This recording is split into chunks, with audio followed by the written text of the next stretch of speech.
Well, that's a step in the right direction. How's it going, everybody? Welcome back to Gen Z Reviews, episode 70. Super excited to be back here again. We missed last week for Texas Chainsaw Day, so it was a bleak occasion last week. Now we're in much more, lighter terms. We watched Labyrinth for the first time, at least I did. Something great about all of us is we have a great panel here of people that are very passionate about this. I mean, I have people that come on here that watch movies for the first time regularly, that they find the movies decent enough, but man, I know you guys really love this, so I'm really excited, including Nadia, who is just now joining us. Hi, Nadia. Hey, but Nadia. Yes, this was my first time watching the movie. I love Neverending Story. That was one of my favorite discoveries from this channel, and we had a great discussion on that weeks ago. And then Dark Crystal, we talked about recently, another one of Jim Henson's more famous films. Loved that. Nadia loved that one too, of course. And here we are with Labyrinth. This is a big one, right? This is one of his best. And I know Luke and we have some pretty interesting takes, but overall, I definitely enjoyed it.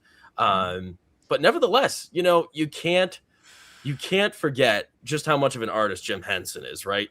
After seeing this, I was just thinking to myself, was. But I was just thinking to myself after watching this, like, do we have anybody today that within the family film industry is a creative visionary anywhere near like Jim Henson?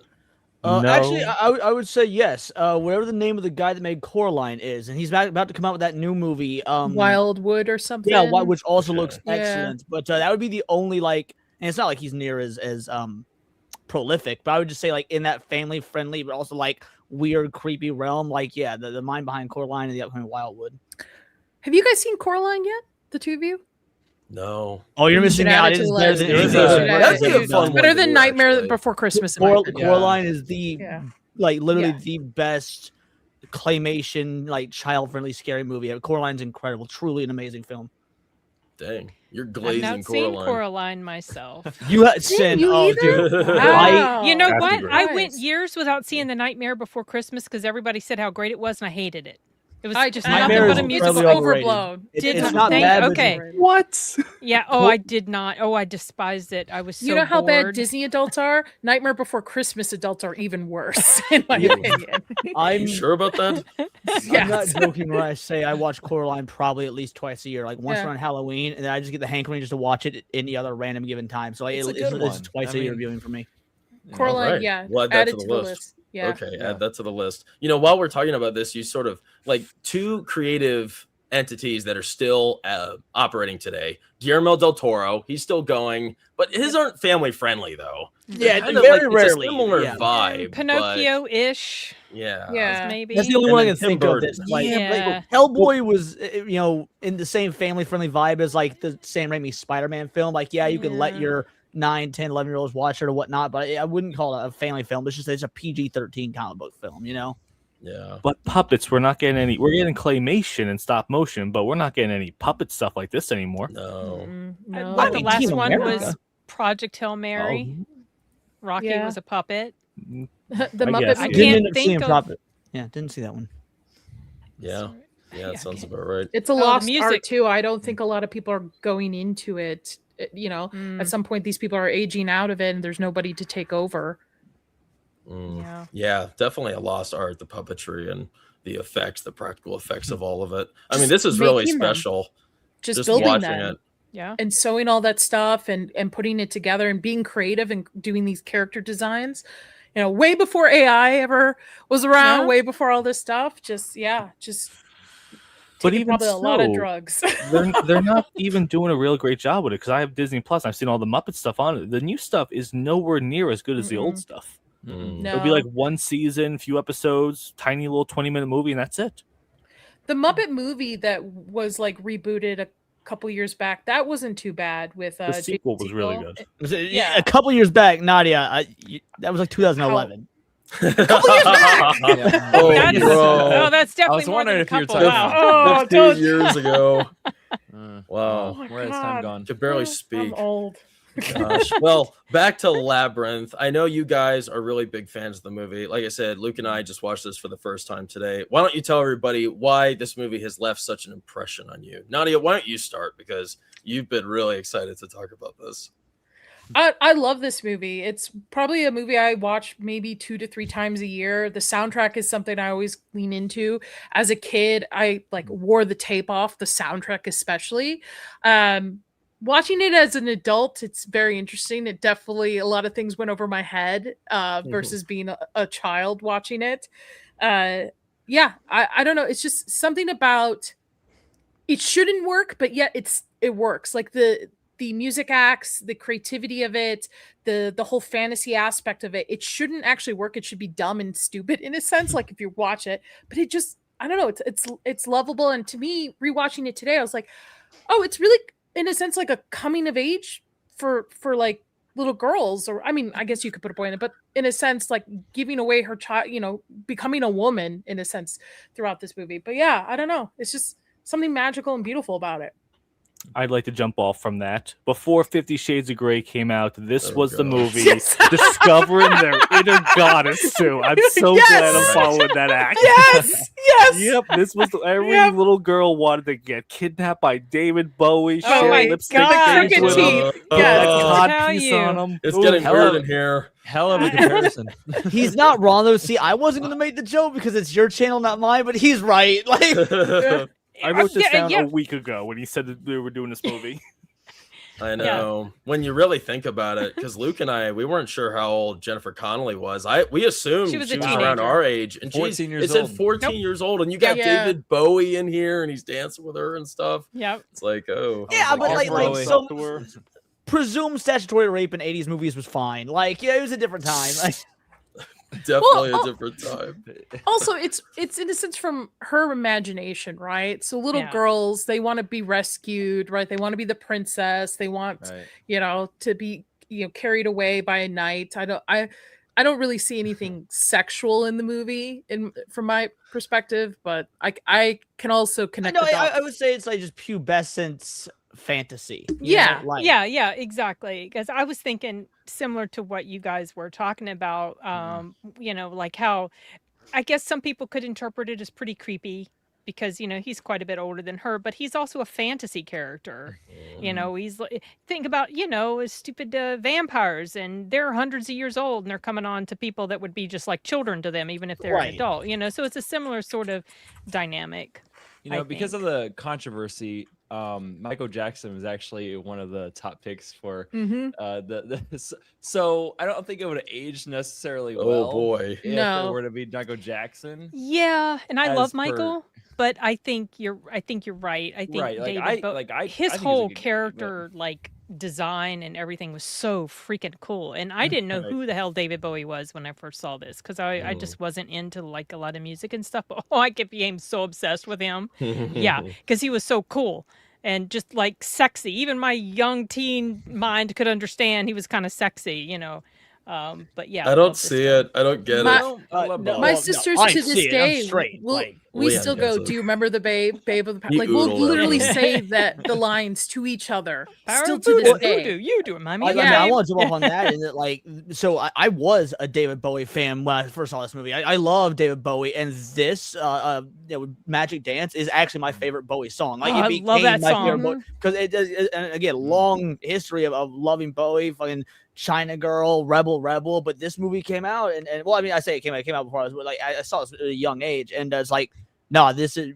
Magic Dance is my favorite Bowie song. Like I wouldn't say it's the reason I love this film so much, but it is if you're gonna give me a top 3, like, what are the top reasons you love this, that's gonna be the number 1 reason. It's just that song alone as a Bowie fan. It's a good one. Now, And the how did behind the this- scenes documentary shows how he was like working on the music, and it shows him singing the song Underground, which is the opening song. Shows the people like singing behind him. It's really I had cool. it If on you guys tape. haven't seen, I had that on tape too, and I wore the Yeah. hell out of it. I would wake I up in did the morning too. and watch it before school. No, I had the soundtrack on tape. Oh, before I CD, had the on documentary actual on tape. VHS. I thought that when you No. said tape, I'm thinking VHS. But Like cassette tape. Yeah. Yeah, But it's a with the great soundtrack. documentary, how did this movie come to be? Did they write it and then get David Bowie and then say, okay, we got to rewrite this entire thing, or was he in on it from the beginning? Like, how did all this come out to be? My joke is a lot of acid, but this is It's gotta be. I think that George it's Lucas actually owed been- someone a favor. Like, yeah. It's been a long time since I saw that documentary. I watched the movie, like I rewatched it again today for probably the 50,000th time. But it's been a bit since I've seen the documentary, and I don't remember if they touch on that. But I just remember some of the behind the scenes stuff with the way they did the filming and the bog of eternal stench and all the different, like the attack on the little city at the end. But I don't remember if they talked about when Bowie came in on it, or if maybe the character was designed with him in mind. I don't Do you know. know the scene of I forgot what they're called, but they're like the dancing birds creature things. Yeah, the orange fire things, whatever. That terrified me as a kid. Like as a kid, and I get chills anytime I see it. It just like, I don't know. It's just my defenses That's go up. It just freaks I mean, me it out. is kind of creepy. Yeah, It's pretty ominous, Luke mentioned, he's like, "Is that a green screen, bro?" And we were looking at it. It's like, I think that was the worst green screen. It or was a whatever you black wanna call screen, that. they had, because this does. I think they do go over this in the documentary, and the people were dressed in black, and I think they were in front of a black screen, and they were moving the. Well, that's things interesting. around. Yeah. Yeah. Until And you that see kind of the it makes it a little more ominous, though. Yeah, I don't well, know, it was. I I mean, think they it were trying to adds take her to head off. unsettling. Fun. this is the era of like, I want kids movies to return to this, and that like, Yes. Beetlejuice, this Dark Crystal, where you've got these like. Kids are smarter peril. than we give them credit for. They can handle this sort of shit. Honestly, and it's gonna sound like I'm incredibly biased to my favorite franchise. So the Sonic movies are Sonic 3 specifically the only ones kind of doing that. Like, oh, Maria, the 12-year-old girl, she dies. Shadow's got this fucked up complex. It's like it's the only modern kids movie I can think of that treats children in a more mature fashion, like these 80s classics. And I think that more movies should do that. It's You think, Leon, that's why there's a draw so much to anime, because anime does that treats for a lot. treats people like they're mature, right? It's like kids can understand and handle dark things. I'm not saying show your kids like fucking Nightmare on Elm Street, but I can tell you that like as a dad myself, by the time my kid was about 6, I figured she was mature enough for a story like Terminator 2. We watched Terminator 2 and she fucking loved it. She cried at the end, which I never used to cry at Terminator. I'm a fucking she man. cried at the end? Oh, that thumbs up, Wow, please, that's y'all. Then you Come see on. your kid crying because they understand it, and you start crying. Now I can't watch T2 without crying. And it's like there was, we showed her Beetlejuice, we showed her Goonies, all these movies at like the 5-6-year-old range, and they just don't do kids movies like this. I don't know if it's a kids movie or family movie, whatever you want to call it, but like they don't do it like that anymore. And it's like the Emoji movie and shit that's not teaching them any Minions and emotional Monsters. depth to the lesson. Flat garbage. I think That's kids a like question. weird stuff too. Like I grew up watching Adventure Time, Regular Show, Clarence. was I mean, gonna- SpongeBob is super weird too.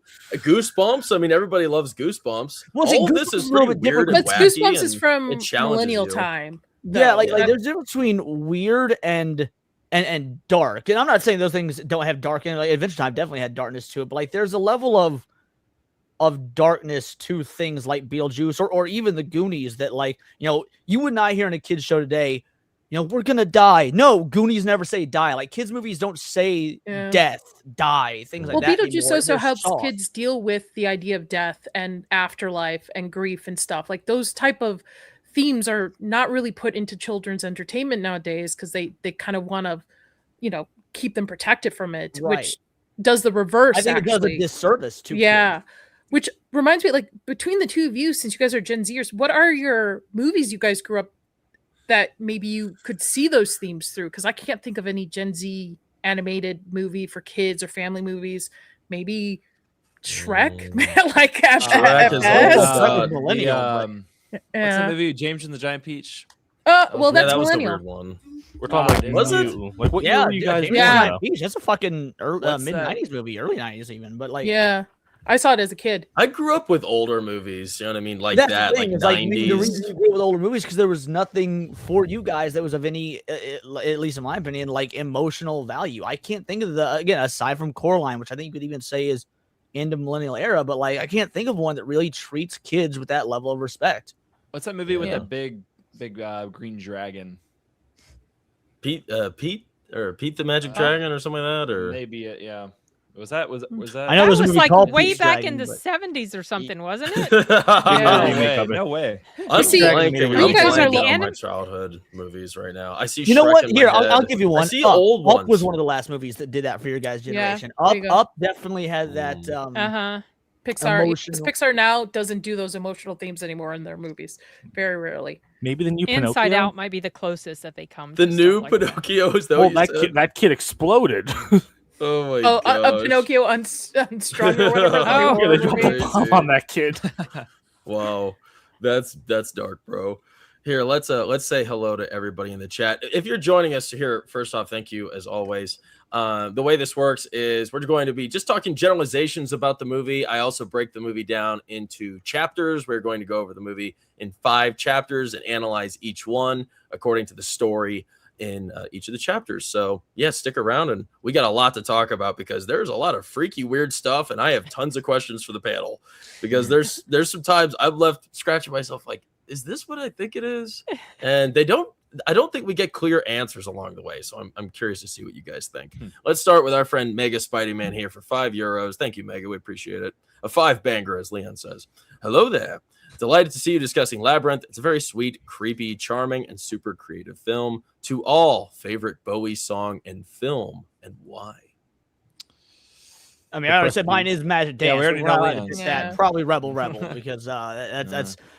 I usually prefer Bowie's '80s stuff, but Rebel is a nice. I'm pretty sure that was late '70s, and yeah, he's a great artist all around.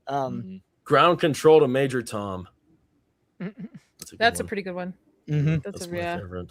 I've never seen him in another movie. I mean, this The is it. He was in a Prestige? Zoolander, right? He was in a movie with Jeff Was he? Goldblum and Michelle Prestige? Pfeiffer. I think The it was called Prestige, he was pretty Into good the in that. Night. Oh, you're right. Was he a Nikola Tesla? That's right. Yeah. He was Tesla. Okay, Yep. Yeah. Also, Also, He was Venture good. Brothers. He was in The Man Who Fell to Earth, which I didn't like, but he was in that. I Started a Joke is a great song by him. Also, his last music video that came out literally weeks before he died, Lazarus, great fucking song. Oh yeah, this is the one where he's like, Blindfolded. And, Yeah. Mm. He's got a hot wife too. His wife's pretty hot. Wait, David Bowie's dead? You're what? joking, Yes. right? Nice, bro. Dude, Oh, he good, died good. years ago. Oh, Yeah, I'm he sorry. died in like fucking 2014 or something. Was Where's it your was about- sensitivity? I was in the 2014 or bathroom, I'm sorry. 16? Like he's been dead for quite a while. His wife was Iman or Imam, Yeah. Mm. and she was in a Michael Jackson video. I think she was Oh, in. okay. Do you remember the time? I think that was her. Huh. All right. Well, cool. Thank you, Mega Spidey-Man. We appreciate you as always. Let's say hello to everybody else. Proctofile, what's up, Procto? Hey, Good evening, Procto. boys. How are we all doing tonight? Good seeing you, Proctofile. Doing good. Late and brawly. Not late and gay, late and brawly. Should have known. Yeah, that's what happens around here. Oh, look at this. Ron E5. Remember to smash the like button. I appreciate nice. that, Ron. If you don't mind, people, smash that like button. Nobody ever puts that in the comments. So I appreciate that, Ron. Mega Spider-Man, to all, favorite Jennifer Connelly film and why? Why would you guys ever consider going on EFAP? Yeah, I mean, everybody who wouldn't go if you're invited, right? But Jennifer Connelly, this is my introduction to her. I've never seen her in anything else. Yes, you have. You saw her in this Rocket is your Man. worst introduction to You her. saw her Cause- in the Rocketeer. The Rocketeer. Oh, The Rocketeer, yeah. That was Yeah. her. Yeah, that was her. Oh. That was a few I years really- later. I am knew totally we saw a blanking film with her her. altogether. Never I saw don't the even see her in Beautiful that. Mind? Beautiful Mind. Yeah. She was that's in another Beautiful Mind. Yeah. She's She in was the also Hall. in Alita Battle Angel or Battle Angel Alita. one. Yeah, that's true. Yeah. Yep. And Wasn't she was in in. Spider-Man Homecoming as the Yeah, voice she of his was in- AI? Yeah, that's what I was telling Yeah. Jackson. She Yeah. plays Karen. And Oh, plays she Betty did the voice of Ross. his AI in Homecoming. I Yep. didn't know that. Yeah.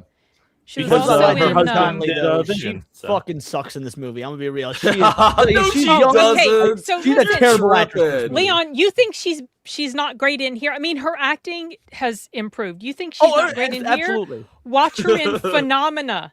which was filmed around the same time. She's Whatever. not I was great this in teenage Phenomena. girl growing up. I was Jennifer Connelly. Don't worry. I wanted She to be did great. Jennifer I thought Connelly. She was great. She Yeah. was so. I've always liked her. Her acting is definitely She improved. doesn't I have to agree be with that you. dramatic She's not here. great Her in acting here. absolutely improved, Yeah. and like she's so much more than the pretty face that she was like in the early '90s, whatnot. Which because she was very much a sex symbol then, but like in this was she gives a bad performance in this, but it's charming, so I give it a pass. Like She's worse in Phenomena. I Watch think Phenomena. I'll have to wait, watch. I've you never say seen it's it. a I'm with bad- Leon on you- this. I don't think she did a good job that well in this one at all. Well, you say You're all like a bad crazy. performance, but kids are kind of awkward and they don't really Yeah. express I mean, she was themselves definitely You were green, teenage you know, girls. That's the she- problem. You guys weren't She teenage was girls. green. She was still fairly new. It's not like she'd been in 1,000 movies before this, so she just That was had a a lot breakout to role learn. too. So But she improved in this. She improved from Phenomena because I Also- could tell she was a little better. The only other human she interacted with is David Bowie. She's interacted with Muppets the entire time. Give her a break. Well, her father and her stepmother too, and her Well, little yeah. Yeah, baby for, like, brother, Tuesday half and- brother oh. Toby. Also, It was- I'm very upset that nobody went and asked favorite Jennifer Connelly role. No one said Blood Diamond. Oh, That's right, she was in I've that. I never felt seen like she Blood was just Diamond. a side. She was an Yeah, she wasn't unneeded in it much, character. but like it's in you know that, that's though. the best movie with her in it. I would say in terms of quality because Blood Diamond is an objectively incredible film. It's a good film, yeah. Agree. Chase Hedges, what's up, Chase? So This cheesy movie and is fun, yeah. so cheesy and fun. There used I to be a don't feel time like- where cheesy was a fun thing to watch. Mm-hmm. Yeah. Cheesy now is just cringe. That's Straight up because cringe. the stories themselves were pretty good. Now cheesy doesn't necessarily work because the stories aren't so great. Well, there was also a sincerity in the cheesiness. It's like yeah. when you do that sort of like forced cheese, or because I agree with you about like the bad stories, but there's also like this level of we're gonna be ironic for ironic's sake, and I'm fucking over that. I like Too meta? like the Oh, meta and yeah. whatnot. If something's gonna be cheesy, I want to be sincere about its cheesiness. True. Also, these are original creative projects too. This is not a rehash, a reboot, a sequel, another install in the franchise, right? Labyrinth didn't come from anything else. There's no spin-off or anything. So Yeah. Well, that's something we it's talked about endearing. behind the scenes was, I was wondering if this was based off a book, and that's a compliment, right? I mean, it's so creative and wild, and it's such a visionary concept that you would think that it would stem from, some deep, well-respected text, but no, this is all Jim Henson. This is his creative mind. That's pretty impressive. We don't have many people like that now where they could just come up with an amazing visionary story like this from the clear blue sky. I mean, as far as I know, you got Kane Pixels with Backrooms and Yeah. like Well, it's- But the thing is with That's Jim it. Henson at the time, he was a known name for the industry, so they could finance that. Nowadays, studios don't want to take risk on creative people. They want IPs they know that people are going to tune into, regardless if you're going to hate watch or like it or something. So they're not really willing to give creative types the runway to do stuff like this anymore. I mean, look how long it took Del Toro to fund Frankenstein and get that off the ground. 10 Del years. Toro is a respected name, although to Yeah. be fair, he's never had much box office success. He's more of an auteur, but still. A niche. Yeah. Period. Tubman, what's up? You couldn't pay Oh, me to so watch good. Coraline ever again. Wow, that's tough. That's weird. Yeah. I've never seen anybody not like Coraline. I've seen That's like the little bits, and I wasn't feeling it that much, No. but I did to watch the whole thing. So I think it's the art. I'm not crazy about the art style. hold my dual shock. How's it, I was, everybody? I was on the but- dualies right so- before this. That Hey, they for what it's rated worth, it to you. Eh, As someone who's read Coraline and watched it, Coraline is one of those cases where the book is better, or the movie is better than the book. Yeah. Oh, Like okay, that legit, the doesn't happen movie is often. like the book's good. The movie is great. they say that Nadia loves movies about children being abducted. That's That's Katie. sweet. That's Katie. Nice. Gosh. Not this time, Net. I had to wait until my daughter were old enough to point out how funny it was that Bowie wore a cock piece. Great flick. Cod And I piece. didn't say Oh, cod God, piece. God. Whoa, Griffin. Oh, Whoa. I thought that was like a mistype. No, Because- no, that's just what they were The called. minus like goes he right was- there. Somebody clip that. My bad. Forget that. X Clipped X. already. All right. That's funny. Period. Tubman, this movie freaked me out as a kid, but I appreciate it as an adult. It's a classic. Y'all should cover Legend eventually. It's Legend in the is same vein so and just as good. No, Legend. Legend I sucks. love Legend. I love Legend. Let's be real. Sorry. Legend sorry. is one of the most overrated fucking Oh my It's gosh. so thank you. I No watched it and I respect. hated Young it. It Tom was so Cruise. bad. Really young Tom Cruise. Definitely not People- as good. No. People love Legend simply because the internet has this weird boner for Tim Curry because he was the voice of their child or whatever. Tim No. Curry's overrated and I Legend saw it- sucks. I saw it around the same age I saw Labyrinth, and it scarred me for life. And it And lived- Labyrinth and I is a love it. million times better than that. Yes. Labyrinth is Oh my gosh. better, but Legend, I feel if you like that kind of, I don't know, like that nostalgic kind of fantasy around that time frame of movies, you should watch it at least once. It's a pretty good story of good versus evil, but it is weird. It's like if you think Labyrinth's weird, it's on a different level of weird. But I It's like just also not very good. Well, I like the sound of that. Up for interpretation here. Let's I get expected into more from it. let's get into the first chapter Watch the here. the director's cut. That So- won't change my mind. I don't think. In the first chapter, we open the story with Sarah, who is a restless teenager who loves fairy tales but resents having to babysit her baby brother, Toby. Nobody likes Toby in this. After a heated argument with her stepmother, she dramatically wishes the goblins would take Toby away. To her shock, the Goblin King Jareth appears, grants the wish, and whisks the baby off to his castle at the center of a vast labyrinth.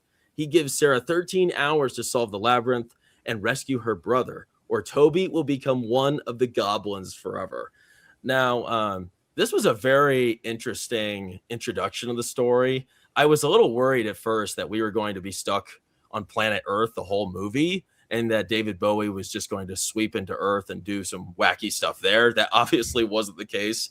But I thought it was very clever how it quickly introduces the characters, and we find her to be quite likable. She isn't like this brutish teenage girl in the most modern sense possible, and No, she's a brutish teenage girl in the most 80s sense possible. yes, and that is so much better. Did That you is just say so much quite better, likable. bro. She The literally first- wished her brother would go away. You know what? It's a squealing baby. It's It's a totally unstoppable, stepbrother. bro. It's a Yeah. stepbrother, by the way. It's not a full-fledged. It's a half Oh. brother. Okay. It's a her half half-brother. brother, and Okay. she's Okay. frustrated. And you know what? I had a huge age difference between me and my brothers, not as big as hers, but I was basically the caretaker for them. I was their second mother. So Same. part of me can kind of understand her frustration, and her stepmother, she doesn't really quite get along with her. So yeah, I mean, I Okay, so that's a next real thing you're gonna do dad is tell then. us you support Lindsay Clancy. Yeah, her mother's in the Oh, picture right gosh. there on the shot you have right there with the dog. Okay. yeah, that guy, the Okay. guy was her dad, and her mother's not like That's her the stepmother. Yeah. Okay, Evil well, that's stepmother good to to She her. says she a treats me like an 14-year-old. evil stepmother in a fairy story, Yeah. no matter what I say, or something like that. Yeah. I love the implication that like this is how Jareth has gotten his army of goblins. Is he's been abducting kids for fuck knows how long, and like the people haven't made the labyrinth. So it's like, you know what? Kudos, good job. You're actually really good at this whole abducting kids thing. Yeah. Yeah. He's such a weird character. I'm excited to get to the bottom of him by the time we're at the end of the movie, because I feel like he's all over the place. But how did you guys feel about her as the main protagonist? Like upon this introduction, do you feel like she was likable and relatable?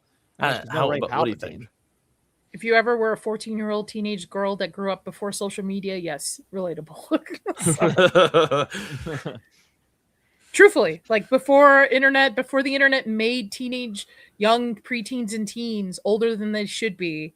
This is how I grew up. You play outside.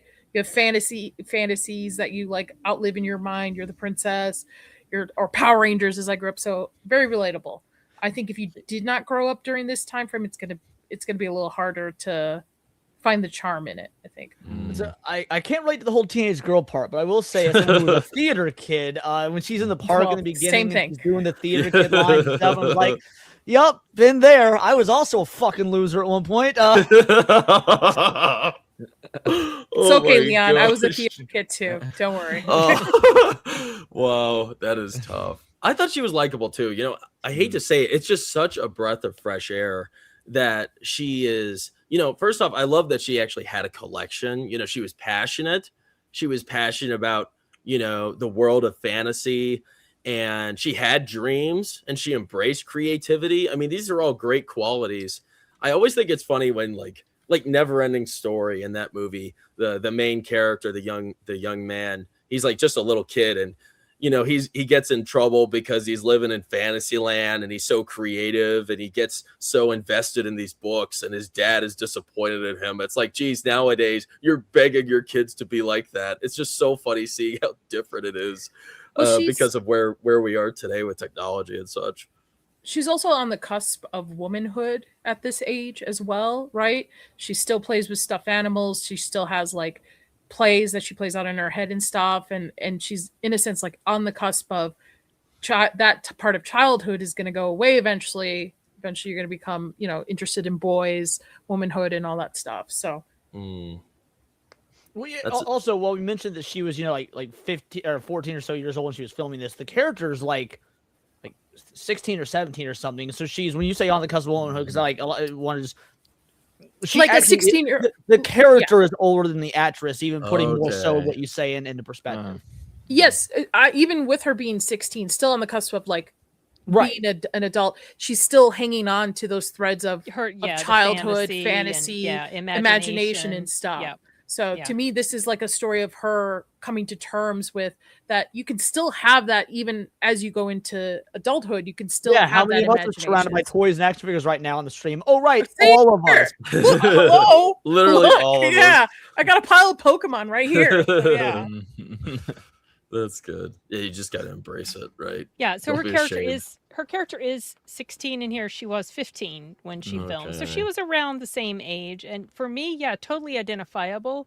I became pretty quickly obsessed with this movie when I saw it. I wanted to be Sarah so much so that I would film portions of this. I had this grand idea in my brain. I was going to film me, and then I would use my 2 VCRs to dub me or, like insert me into the video. And I did it for a few scenes.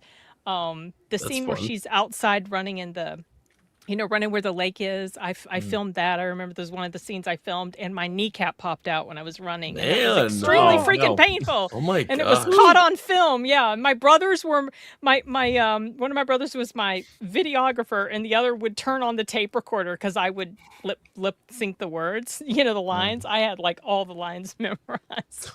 Yeah, it was crazy. You were such a little girl. Well, I was old enough to not be so stupid, but I was a teenager when I was doing that stuff. But yeah, it was cool because I grew up without a TVs. So anytime I was introduced to something that just really captured my imagination, it really captured my imagination. Like the whole idea of the labyrinth and just the world and all of that was so fascinating to me. And I didn't get to see it on the big screen until, I don't know, maybe 10 some years ago when it came back.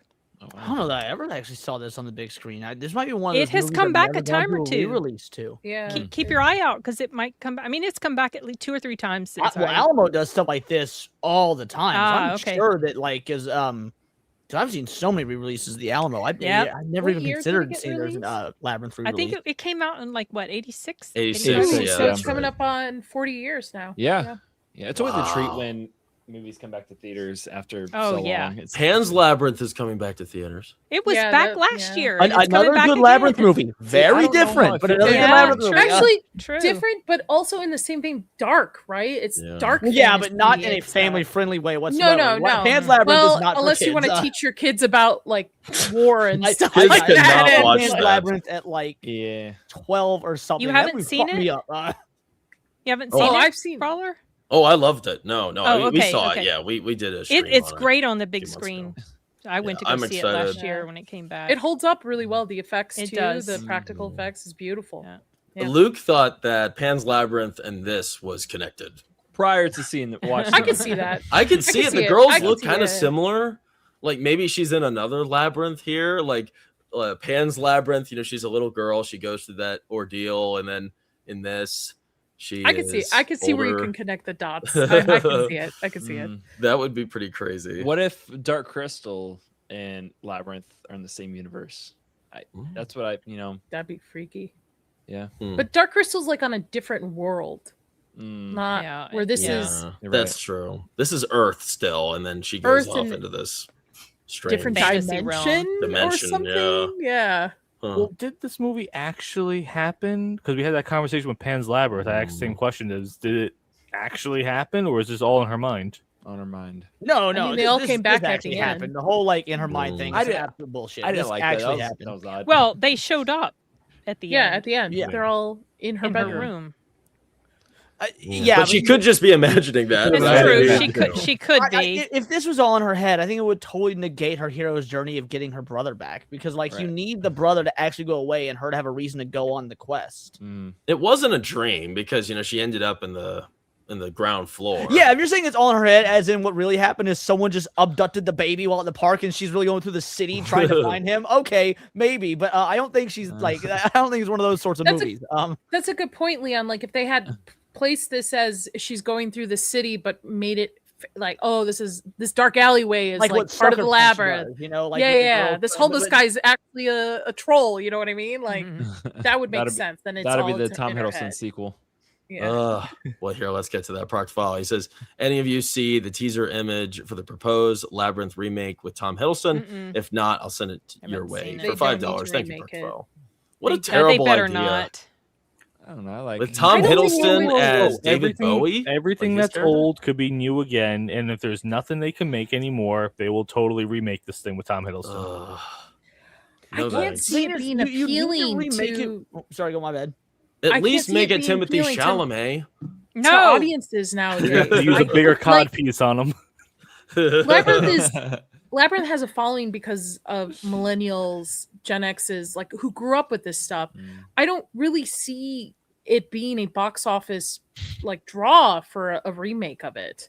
Well, not only that, but like one of the most integral pieces of this movie is David Bowie and is the music. And I don't think there is a male pop vocalist in today's day and age that has that same. Because you guys, I got David one for you, Bowie Leon. in the 80s was Don't a say Henry Styles. mega Benson star. Boone for you, Leon. Oh. What? What Benson the hell Boone. is that? Who the fuck is that? I See, don't that- know I who don't that know is. that. Don't he wears these tight pants and he gallivants on stage? Sounds No, Never fucking heard like of him. Not Harry Styles. That's what I thought you were going to say. Was a mega star. We don't. Yeah. There's no one. To be fair, there's really no one of his caliber today. Period. Just because it's music is so She decentralized. just died now. today, the last one. So there you go. yeah. Yeah. Yeah, that's a shame. Well, since we're talking about David Bowie, we might as well get to him. He has kind of a strange introduction here. What a He's sort of creepy looking dude. Yeah, he kind of comes off. He kind of comes off almost as like not entirely evil, but he has like a Mischievous. plan that you Yeah, don't really mischievous. understand. What is your take? Because what happens here obviously is she wishes for the Goblin King to take the baby, and then he's gone, and then she's like, "Whoa, crap! What just happened?" And then David Bowie shows up here, and he You didn't say transports Davey. her. That was his real name, Davy Jones. Fun fact. Davy Jones. All I can yeah. think of is that he was a lot of teenage girls' sexual awakening. How is that Yeah. possible? I don't get it. Because you're not a girl. That's why. I know good-looking Or a dudes. teenager girl. I know when I see him. Whoa, Brawler. Who was I'm the looking at good-looking Leon. dude that you were gonna say? I'm looking at you, Leon. See? If I were gay, he could have been my sexual way. And all of See? like it was him or Elton John, and everyone's gonna choose David Bowie over Elton It's John. the, Oh, it's yeah, the for sure. presence. Wayne It's picked the presence that he brings. Like His yeah. aura, So, His yeah. aura, his, the his aura charisma, farming, as the and kids say. his character design was really cool. Like that opening shot when he shows up in the doorway there, the window doorway, whatever. Yeah. That was so freaking cool. You can tell when Sin's sexual awakening was. Oh my gosh. And the whole thing about these little globes, that was really cool. The behind the scenes stuff about that is awesome. He had a guy behind him doing that In his because it sleeves, wasn't yeah. him. And that was really, really cool. And it showed like how they would do the rehearsal and the practice to get it to where it looked natural, like there wasn't somebody standing behind him when he did that. It was really cool. Yeah, The fact that they were doing it That's what blindly the vibe really was shows. about him. And exactly. Yes. sorry, my bad. Oh, sorry. Go ahead. So you asked what like the vibe was about him, and it's I'm gonna relate this to another movie that probably only the non-Gen Zers will have seen. But have you guys ever seen Bedazzled with Brendan Fraser? Yes. So Yes. in that movie, Lucifer isn't almost isn't evil, just like kind of wants to fuck with you for the lulls. Like that's it's kind of almost like a genie type character. It's I'm going to give you what you want, and you're going to be ungrateful, and I'm just gonna mess with you to get my own personal pleasure out of it because like I'm the Goblin King, I'm mythical, I'm immortal. I need to find a way to get my kicks. I don't really know that I would consider him evil. I just consider him kind of a dick. Yeah, and he's bored. She's kind of like, oh, okay, finally, something to sort of, give me some entertainment, And not only that, but he was giving her what she asked for, She and then did. she didn't take him seriously in that. So, like, at the end of the day, this is her fault. So that's why it's such a good hero's journey story, is because like she has to fix her own mistake. It's not like just random evil guy appeared, stole the baby, and now it's on the journey. Like she caused this, and it's up to her to fix it. Be careful what you wish for. Kind of like one of the biggest horror movies of this year, too. Similar kind of. There you go. Yep. There's the obsession connection. Hey, that's a good point, Leon, that she's the source of all of this. Like, she made this happen. You kind of forget just like that. teenage girls do. I was about to say, oh no, like a woman. They caused the problem. And she immediately recognized it, which is good for her. It didn't take her, she didn't waste time realizing, oh shit, I made this terrible mistake. I didn't mean it. She just said it. Like, basically also being careful what you say, too, because sometimes what you say, you can't take back the damage caused by that. That's a good point, Sin, especially with the opener where the goblins were like, you have to say it a certain way. You have to say, yeah, that's interesting. Now, wow. Even 20 years later, I'm learning more about this. That's what's great about conversation, right? Not this time, Net. Labyrinth remade as horror. That would be interesting. Well, no, I don't think, because like this movie was already a freaky. Yeah, it's got enough of a freak factor. It's kind of like the very first time you watch Beetlejuice, if you watched it young enough. When you see them do the thing with like their faces and whatnot, that's a scary moment that will be with you forever. But if you made the whole thing as horror, I think it would lose that sort of almost Alice in Wonderland-esque vibe that makes it so memorable. That's a good point, Leon. Like, Beetlejuice is a good introduction to horror themes in movies. This is a good introduction to kind of like dark fantasy for kids if they're interested in it. So, yeah. Yeah, this is the good first step. Like, you watch this, and then you watch Dark Crystal. No. Or, let's see. No, I think Never-Ending Story. Yeah, Never-Ending Story. And then this, and then Dark Crystal, and then Pan's Labyrinth. There you go. That's big your journey. Step and up then from this Legend. And then Legend. Oh, gosh. Oh, gosh. That's funny. Nice. Oh, our friend Wilkie's here. What's up, Wilkie? Corey. We love Wilkie. Dude. A beloved channel member. Thank you, Wilkie. We Yes. appreciate it. Let's see. Great. Awesome. Love Bedazzled. So Brendan Fraser, he's in that. That's cool. Yeah. I love them. Yeah, it's basically he meets the devil, but the devil's this super hot chick, and she gives him 7 wishes, and he but she always like twists his wish because he's like, oh, I wish I was president. She makes him Abe Lincoln like on the night of the assassination, and basically he has to find a way out of it before all 7 wishes are used, or else she owns his soul. It's a fun little movie from the mid-90s. I highly recommend. That sounds cool. Wow, I was not expecting that. Nice, sweet. Well, here, let's go on into the second chapter here. We are entering the Labyrinth, so I thought it'd be fitting to have a picture of the Labyrinth. Such an awesome Love that piece design. here. My gosh, work of art. There's so much art in this. Really appreciate that.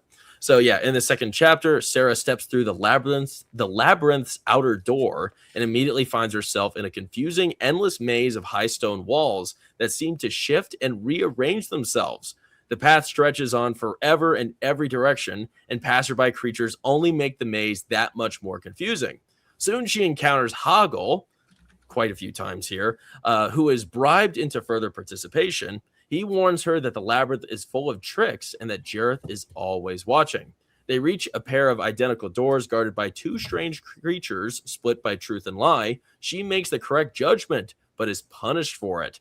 She enters the door and plummets into a deep pit of deformed hands. Okay, hold on. Yeah, and that's when it gets You're jumping super ahead freaky. and missing out on the best character in the movie, our little worm friend. Okay, Yeah. he's in here. Adorable He's in and here. I'm fun. glad you said that. He's also one of my favorites.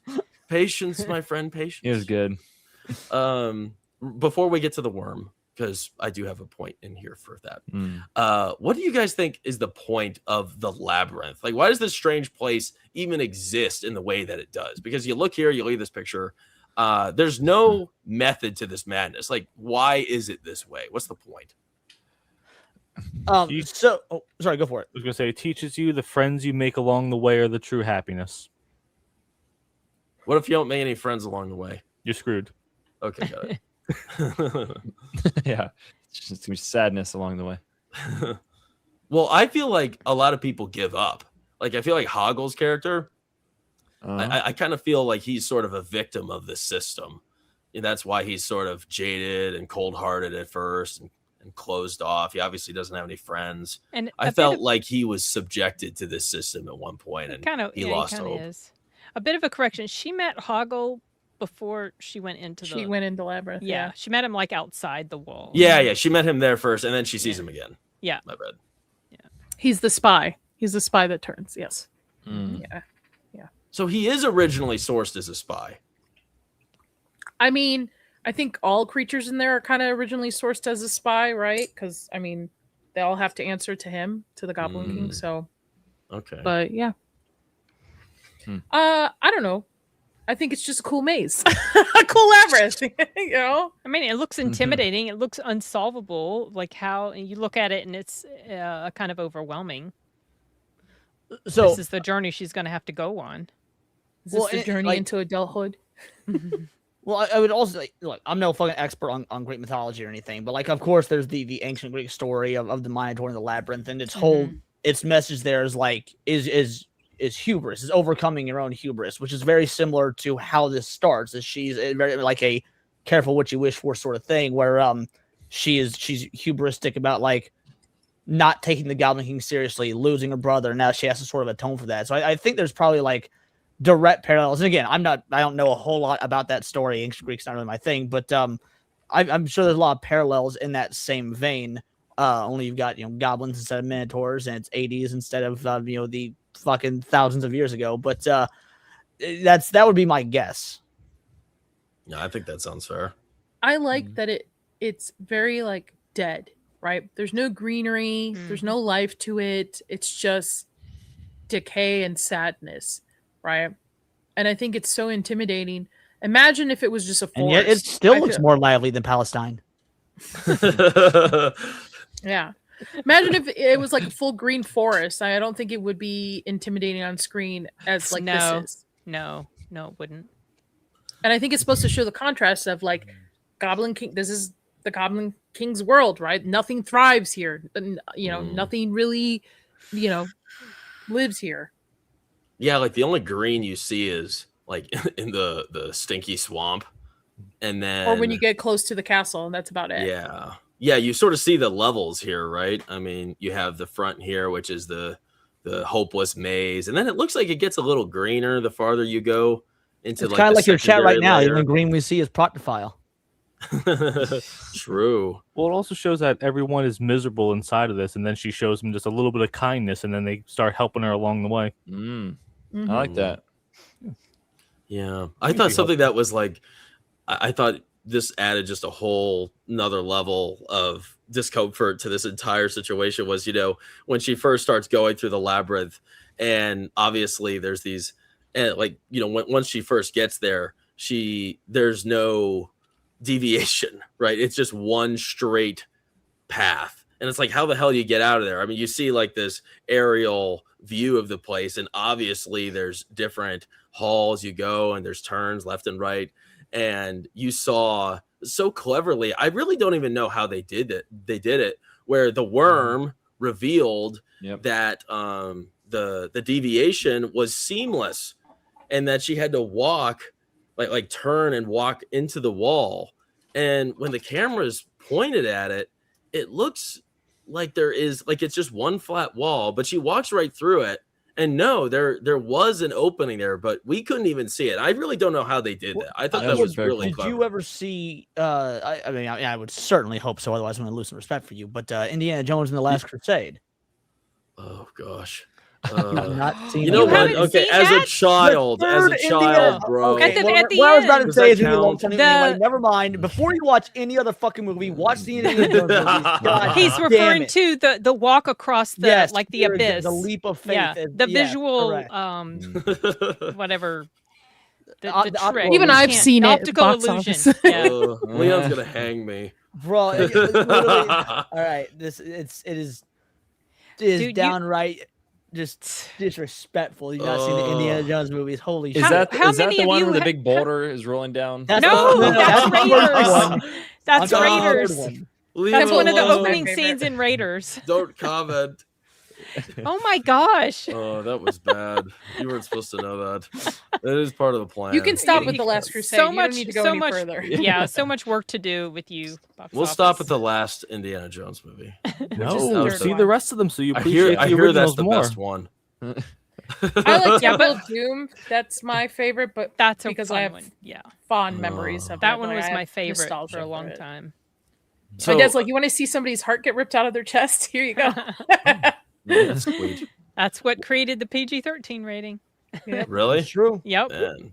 Mhm. All right. Something I also thought was kind of interesting about the Labyrinth. We won't talk about the Labyrinth like all that much. We're sort of just going over it now because I got the picture here. But why do you think the Labyrinth constantly changes? Because there's times where it seems like it's adapting to the choices Sarah makes. Well, what are we supposed to gather from this strange experience that she has with the Labyrinth ever changing in the way that it is? It's screwing with her.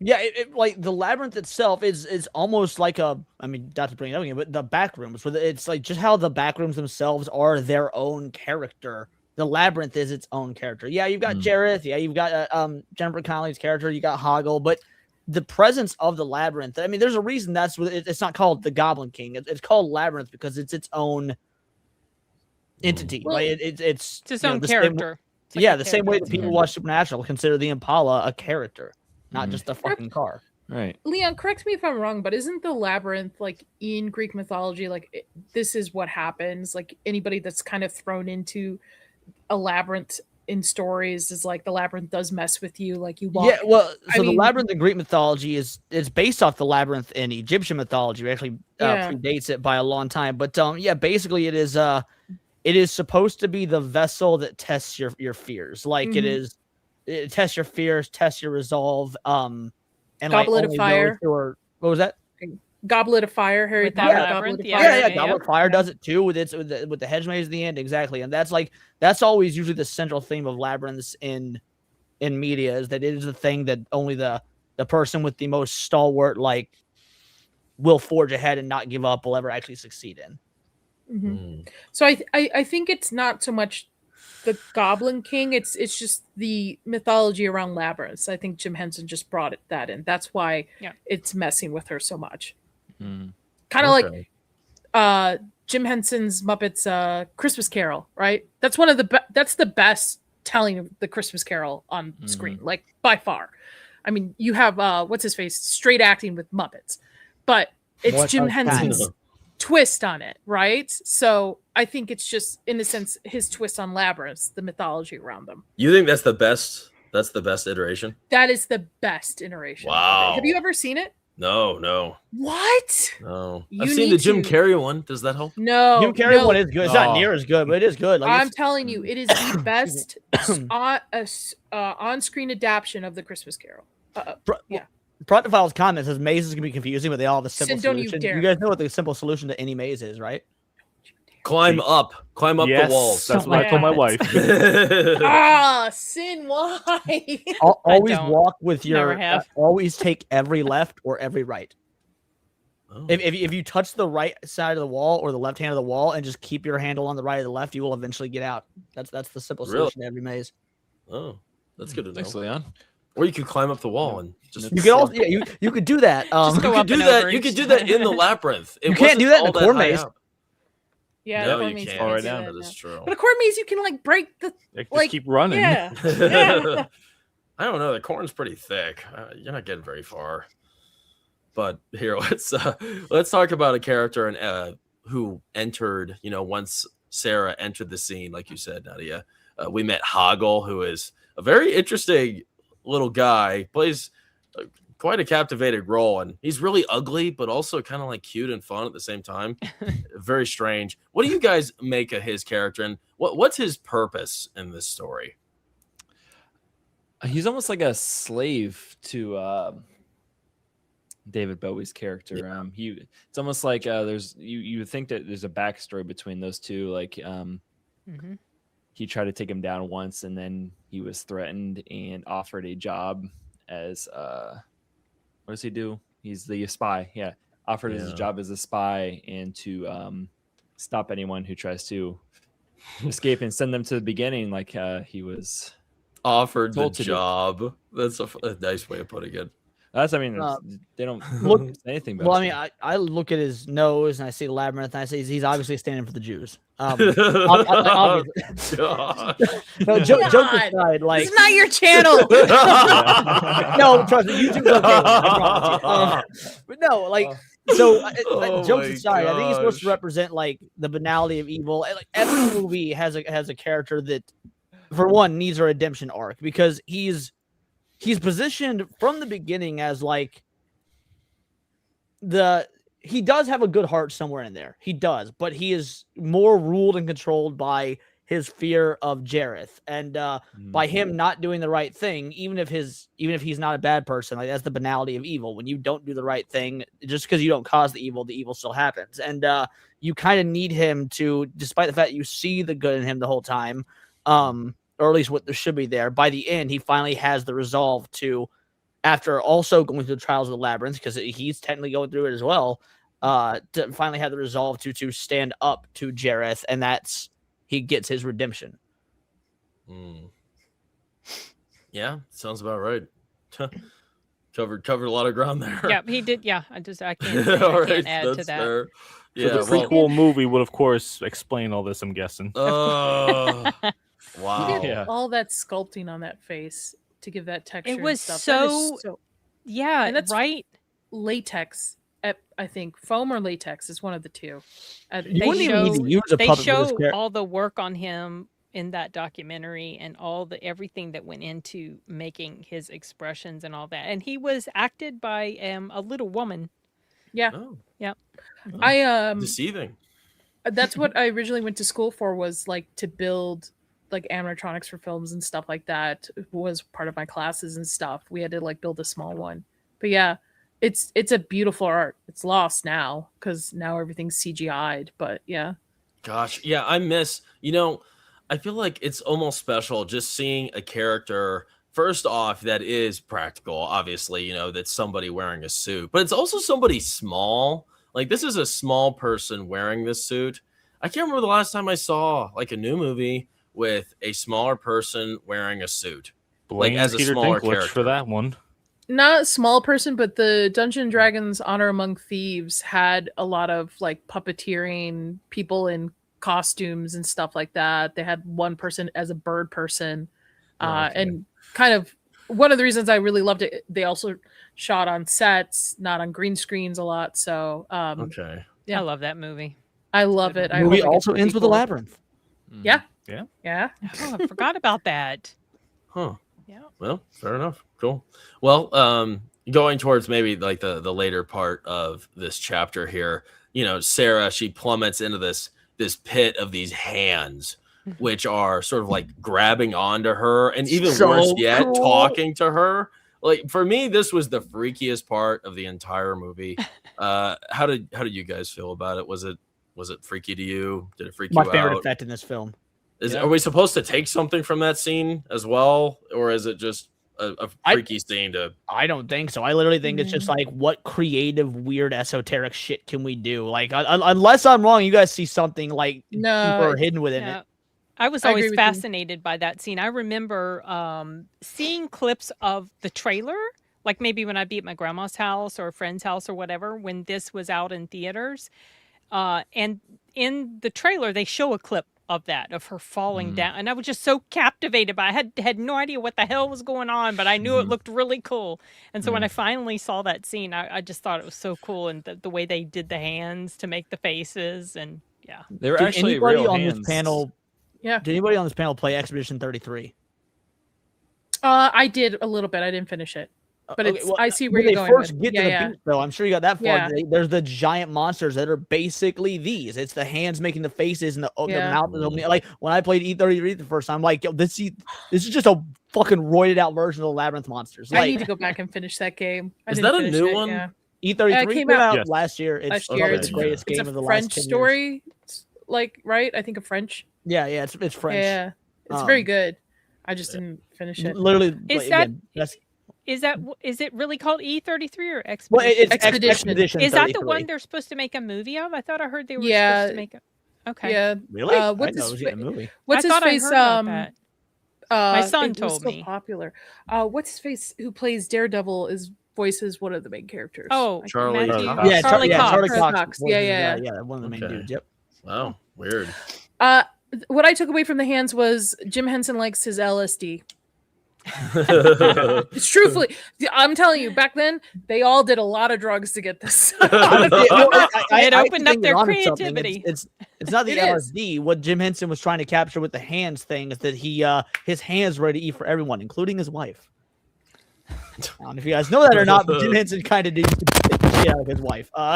Wait, I did. Be positive. He did. Like, let's Oh gosh. just take away from what a great artist he was. Yeah, Hey, Okay, I mean, no, I they- this didn't is know his this about Jim movie. We Henson. are talking about him. yeah. Oh A lot my of drugs God. I back learned then, so in much the when I'm 80s. on these streams. I know. There's something you just didn't know was possible. David Bowie died 30 years ago.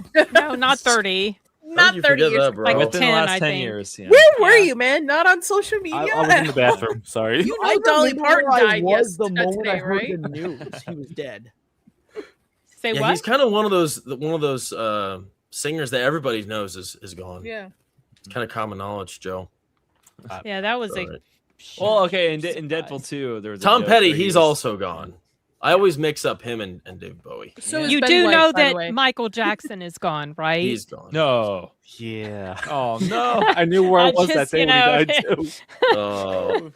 Whitney Houston as well, just so you know. Yep. Mm. At least we still got Prince. Yeah. Yeah. That's on the bright side. Yeah. Bruh. Oh my gosh. Here, George before- Michael, don't forget. Tupac. Okay. Okay, wait, is Tupac's George Michael? still Oh no, yeah, around. he Tupac did. was He did done die, dirty. didn't he? Yeah, he I did. totally Yeah. forgot. I think same year, around the same time as Carrie Fisher. I thought Yeah, you're Yep. correct. it was like December. It was 2016. I think there were several people that died in Mhm. 2016. You know, was Farrah a Fawcett shitty died year. the same She died the same day day as Michael Jackson. It was like I still remember overshadowed that. because Michael Jackson died. Yep.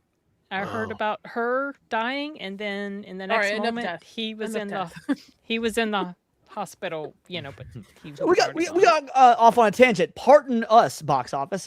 It's all right. Hey, singers, it's all right. No, Yes, it was a Bowie's really in hard this. joke. It's I a don't- never musical. Yeah, speaking of death, what chapter are we on? Nice, yeah. Death to the whole chapter system, I guess. Well, before we go to the next chapter, I had one more question.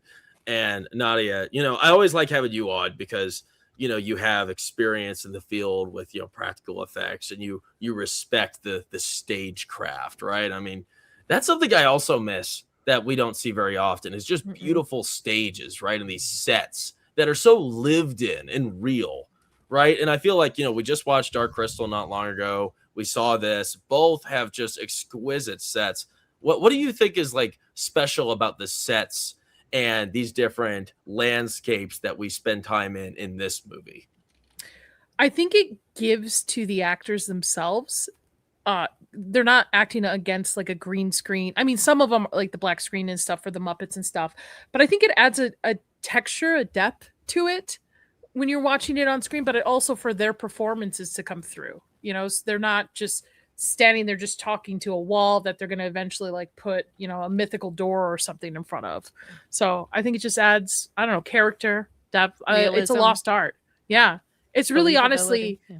it's very sad with the last 10 to 15 years of like most movies being done on sound stages and green screens.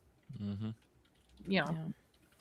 I It's really appreciate sad. like the scope of all of it too, right? Like when we were in the swamp set, The bog. I- The bog, Yeah. the eternal yes. stench. Yeah. My gosh, I mean, not only is it So very fun. real. I mean, you see the bog, it's spitting, it's oozing. You just get a feeling that It's it smells farting and terrible. pooping, The you know, gas, that's what it's And doing. the farting one noises. scene in this movie, Yeah. Very I hate immersive. Especially when that they went part. across the stones. Like, Oh wasn't my it Ludo gosh. that went across the stones Yeah. every step? And of course, It when used to Jennifer crack me Connelly up. does it, nothing happens. No, Well, because with this- Ludo's so Yeah. big. With these sets and stuff, it's almost like as a viewer, you can reach through the screen and Yeah. visibly like feel it, right? You can smell it. We don't Mhm. actually smell the bog, but because of it's You imagine, something yeah. that's there, you can imagine how bad it smells, right? Mhm. You can kind of see it. But yeah, it's a lost art. It's really sad. Horror is the only genre I feel like that's kind of kept up to it, mostly Yeah. because it's low budget. They can't afford, sound stages and green screens. But yeah, Mhm. I would love to see more epic fantasies or even historic like tellings just done well, not on sound Mhm. stages and stuff. So Correct The me movie- if I'm wrong. A horror movie that I really hated. I believe it was Imaginary, and you enter this other world where it's very Is- well developed. It's very fantasy. The set is really incredible. Is that the right one? Imaginary. I There's didn't like a see big that, so I don't monster know. guy. I haven't seen it in a few years. Most of it's very forgettable, but you enter this new world and it's just absolutely incredible. It's breathtaking what they do with it. And it's really simple. I mean, it's it was nothing by like Blumhouse, this, wasn't but it? it had some great quality to it. Yeah. The I think it story was was, one balls, but It came that out was right the around Night highlight. Swim, because Night Swim Yeah, was a when few I years broke up ago. with Blumhouse. I was like, I'm done with you. Blumhouse, yeah. Wanted to You know, drown despite- myself after that movie. Yeah. Despite how bad a movie could be, no matter like if the set's amazing, it's all the creative landmarks on it. If it's great and original and homemade, it's just such a feel good feeling to me. It's almost like being on a ride in Disney World. Just like, what's the one, Splash Mountain, where you're crossing all like the rocky statues and everything. It just feels Or great. like It's Pirates of fun- the it's a- Caribbean. Yeah, I yeah. can't believe you're old enough I to had that remember in mind. Splash Mountain on account of it's racist and gone now.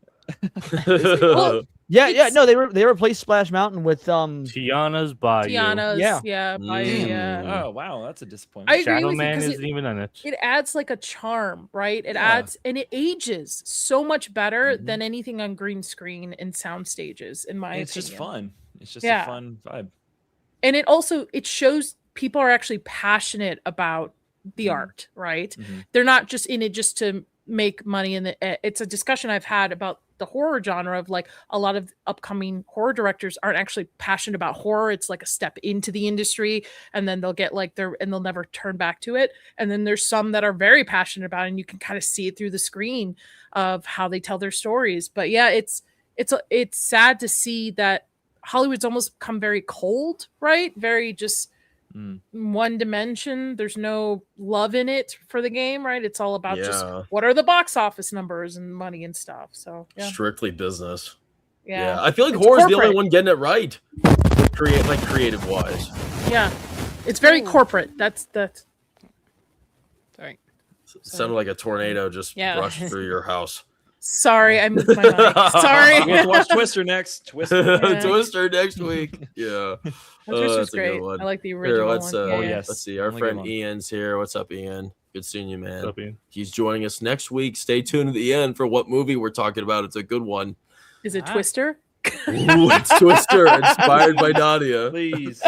Featuring Thank you, Nadia, Nadia. special guest. She'll do the tornado sounds the whole stream. Do it again. considering how much Oh my Nadia gosh. hates Bill Paxton. I don't hate Bill Paxton. Oh. That's a slander that Zax has started. All right. Ian says the majority of Spider-Man Brand New Day was so obviously CGI. The only actual I shots didn't like of New it. York City, it was in the end credits. movie That's- sucked, but but it moving made- on. Let's back to a good movie, Labyrinth. Fuck that movie. Oh problem my is god, that Leon! I Spider-Man thought I was made- crazy when I came out of the theater and everybody was No, like it glazing sucked. it, and I was like, "It's okay, but it's not this Not even amazing okay. It thing." sucked. Leon and Yeah. me, we bonded over that too. It's very Actually, funny. looking We're at it more, I would united. rate it. I would grade it lower than what I gave it. I was just, I don't have any desire to see it again, and that's The problem And Nadia, you're coming around to Tobey Maguire being the Supreme Spider-Man. Only because That's Andrew great. Thank Garfield goodness. wanted to kiss Michael B. Jordan. In his third Is that Spider-Man real, by the movie. way? I saw. There's no I way don't that know. was real.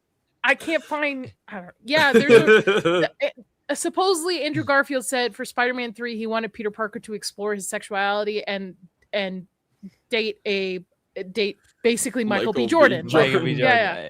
I forgot about that pitch. I'm pretty sure that's fake. Like, there's Luke no gives it a source for thumbs up. It has to be fake. After that, like, all right, I concede. I guess you can take the Spider-Man picture because anytime Box Office Pro posts about Tobey Maguire Spider-Man, I'm just in the comments Andrew Garfield Spider-Man. Now I'm gonna get you for that. I've got evidence. I got stakes here. Toby is It the immediately only Spider-Man. shuts it down. I like Andrew Garfield better, but Gosh. that's a different Me debate. too. That's right. That's a different debate. Thank That's you. right. And it's okay because we don't have to worry about Toby in a few months. He's gonna be done for. He's gonna be slain. Yep. Oh my gosh. Oh man. All right. Disney park rides. Perfect description, Luke. Thanks, I very guess I I'm will excited say- about it. supporting you. Yeah. Last, my favorite thing about Tobey Maguire is anytime he's caught in public and the stares that he gives like Oh, paparazzi that's- and people. yeah, It's it's just great. like the Spider-Man best. 3. Yeah. Don't you Tobey love? Maguire. He's also with Ice Spice. There you go. Ian Stan Lee famously responded to Andrew Garfield, "One sexuality is enough." That sounds like him. You know, Stan Lee actually has one of my favorite quotes of all time. This is a real quote, not a joke. He was asked, like near the end of his life, he was asked about the growth of digital comics and how people read them on their phones and tablets and stuff. And he responded with, comics are a lot like boobs. They look great on a computer, but you want to feel them in your hands. You said that before you died. I swear to God, that's an actual Stan Lee quote. So That's based. fantastic. Wow. I love He that. had nothing to lose, so why not? Oh, that's funny. Okay, all right. Chapter 3 of 5. We're getting closer, everybody. So Hoggle is back to the rescue as he guides Sarah through the underground system hastily.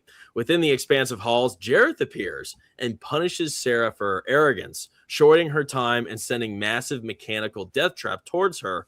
The two barely escape. Deeper within the labyrinth, Sarah befriends the gentle giant Ludo, who is initially made out to be a terrifying monster from afar.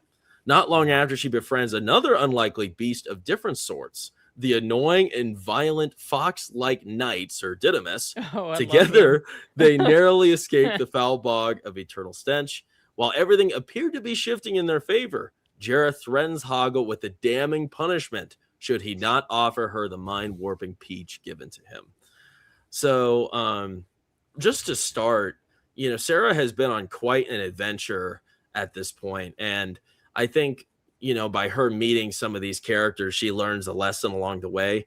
What do you think Sarah has learned so far along her travels through the labyrinth?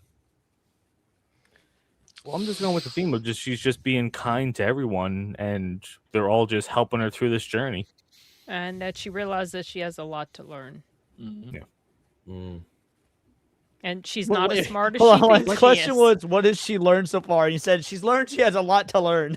Yeah, well, that's true. Hey, She it's has. Hey, that has is she something not? to learn. Yeah, it I is. thought And- that the phrasing there was Yeah, funny. I Like, didn't even think about that. I didn't even think about that. But she's, she's also learned she's not as smart and witty as she thinks she is because she thinks she's figured things out.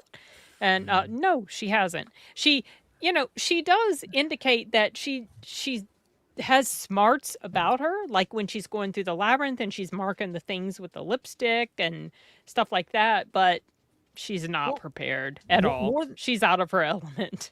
I don't disagree with you. I think more than anything, what she learned is or at least what she's learning is that even though she is clever in figuring this stuff out, it kind of doesn't matter. Jareth's in control. He's changed the rules on her like 3 times at this point, and it's like no matter how much you persevere and how smart you actually are, you're not the one in fucking control here. And life's not fair, but that's the way it is. Life's not fair. Exactly.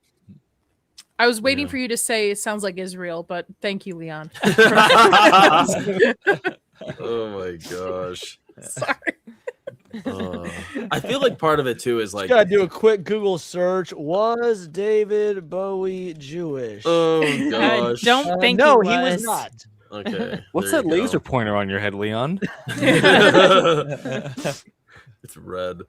Oh my gosh. Well, I feel like part of it too is, you have Ludo's character, which I thought he was introduced pretty interestingly. At first, Hoggle and her are wandering through the maze, and they hear this terrifying like screech, and it freaks him out. He bounces, but she feels emboldened to seek it out. And like that's a weird thing for a little girl to do, right? Why on earth would you do that? But she decided as someone who has DM'd many a game of D&D, not as weird as you think. There's a lot of dumb motherfuckers out there that hear a noise in the maze of the labyrinth and think, "Oh, what's that?" Oh, That's me. That's me. You can ask my husband. That's how I play D&D. I'm like, let's go. Here's I'm not checking for traps. Fuck So do you that. think she's dumb? Is she dumb? No, She- I don't think No, she's dumb. she's I just think curious. that, like most women, She- she lacks self-preservation. Oh gosh. She's also brave in a lot of ways. Yeah. I think. Yeah. They can't hear you. Well, I think she's sort of like considering everything is the opposite here too, right? Like obviously That's my right. intuition True. tells Yep. me to stay away, but that's not how it works here. So she goes towards it. And it's a good thing she does because he actually turns out to be a cool guy. He's the best character. I love Ludo. I thought he was introduced a little bit too late in the movie. I thought he should have been a little bit earlier so we get more screen time with him. Well, okay, since we're talking about him, what do you guys make of his character? Like what's his purpose and what is he supposed to be here in this story? He's the dopey monster, and I use monster in quotations. He's supposed to be the monster of the labyrinth, but in actuality, Yeah, he's a gentle giant. sweet little like- puppy. He's there's not a lot I think you can really do with a character like him. He just serves his purpose, which is to be like almost the mascot character in a way. Like he's, if this were made nowadays, he'd be the one they're selling the fucking toys of, like a Baby Yoda or whatnot. True. He's just he serves his purpose to the degree he's supposed to, but I don't really know what else you could do with him. And in D&D terms, he would be the fighter because he would be the one in the front. Right? I'm just saying, Leon. Not very smart. I would say, all- yeah, low all- int stat. Yeah, fair. Yeah, but strong. He's really dumb. But Yes, I but think he's it's something- important. well, something I because- appreciate about him is he's big and he's not the smartest character, obviously, and I like that he's slow. I like that he's not like this, I don't like how, you think of, this is totally unrelated, but like Godzilla X Kong, Godzilla versus Kong, all of this, you have these giant monsters and they're moving so fast, and then it's just totally unbelievable. And then you have this guy, he's actually pretty slow, he's dim-witted, he He's a doesn't have very boxer. much response. Yeah. The dog. He's like Groot dog. from Guardians, the big dumb slow one with the heart of gold. Yeah, a box like and a serves boxer. an important function in the end. Groot saved everybody with his little powers to protect this shield, and Ludo, if it weren't for his rocks, the rocks that he summoned, I mean, they did a lot of damage and helped them defeat the forces of the palace there as they were going in. Dumb as rocks, but can call on rocks. So There yeah. you go. Yes. Plus, he might just have the coolest design. I think, like like, looks it's great. completely unrelated to his He character. does. He's got such again the gentle giant thing. His design works. Teeth. Yeah. No, I literally look at him and I see a boxer, a dog. The How do breed. you? I Oh guess I yeah. kinda see Okay. it. At first, I thought you meant a boxer. No, I pugilist. meant like the dog. I'm like, If you geez, look- boxers, those you dogs disrespect are them. notoriously dumb. Like they're cute, they're lovable, they're dogs because dogs, Yeah. but they're notoriously dumb. But look at his face. Look at his a boxer. eyes. Yeah, Oh. he's His a boxer. eyes, like his face, it looks kind of scary. He's got the horns and the teeth, and he's huge. But his eyes tell you everything. He's very There's sweet. not a thought behind them, but he's so Aw. sweet. Such a blank stare. Here, let's talk about Hoggle a little bit here. He has this is sort of a strange period of the story where he has like a strange internal battle waging within himself. How do you explain what's going on with him and his issues with Jareth's character and his intervention and dealing with that alongside his blossoming relationship with Sarah? Well, he's controlled, so now it's the first time in his life where he's like, "Oh, I can go against my master," and he doesn't know what to do with that, and he also wants to help her out too. Yeah, his morale has just been beaten into submission for God knows how long in this labyrinth world, and never like because you're under the impression that nobody else in the labyrinth will also ever stand up to Jareth.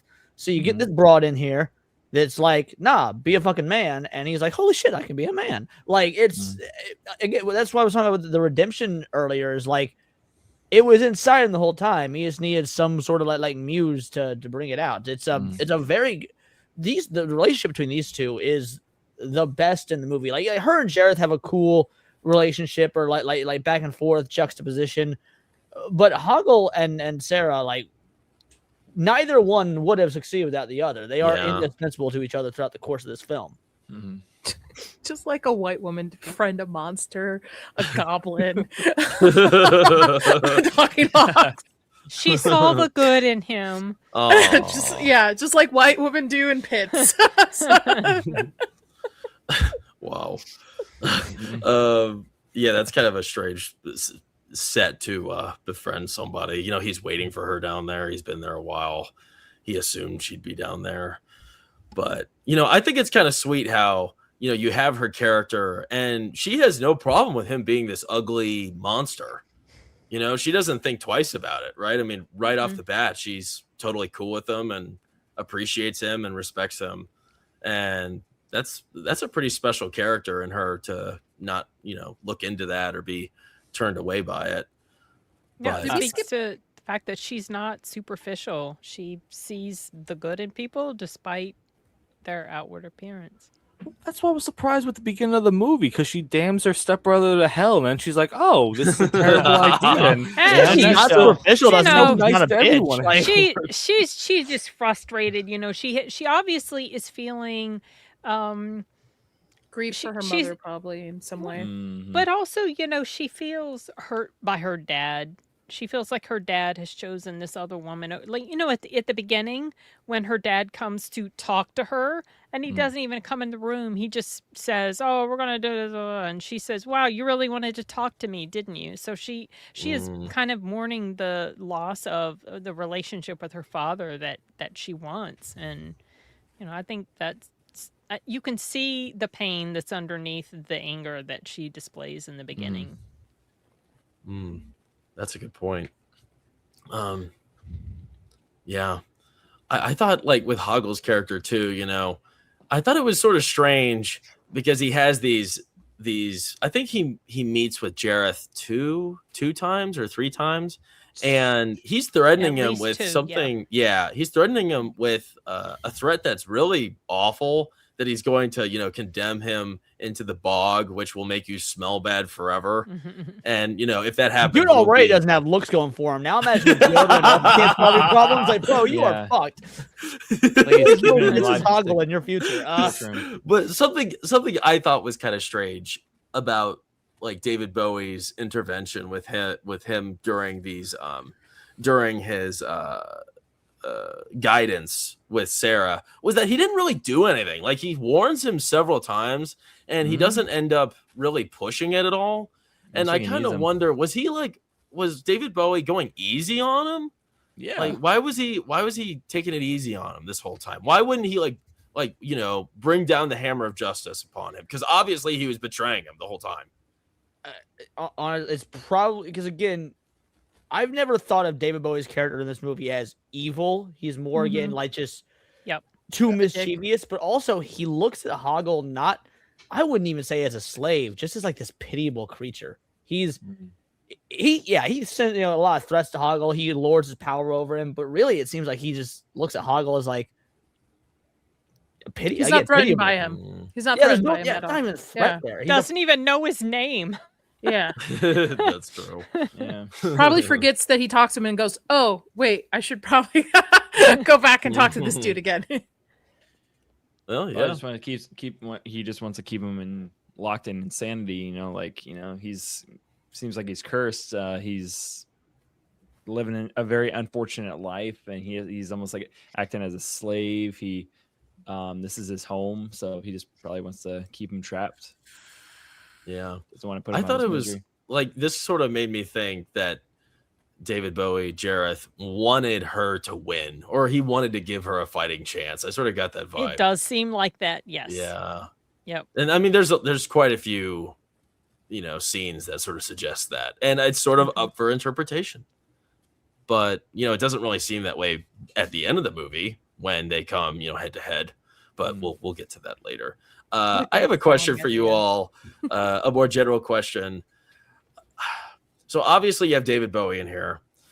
I don't know if anybody knows here on the panel if David Bowie was chosen to play this role because he is like musical, and Jim Henson definitely wanted musical numbers in this, or if he just chose David Bowie to play the role and added musical numbers, because we get in this movie maybe three different like song numbers. No, he was hired. Like, I'm just guessing, but he was hired because he's fucking David Bowie. Like it's like David Bowie again. At the time, this movie was already a mega star. Women loved him, especially teenage girls. This is a coming of age movie, a lot for teenage girls. It's like, oh, how do we draw in the teenage girl crowd? And he was just chosen as fun David Bowie. And again, that's not that David Bowie is a bad actor at all. The few movies he's been in, he's really good. But yeah, it was for his musical ability and his sex appeal.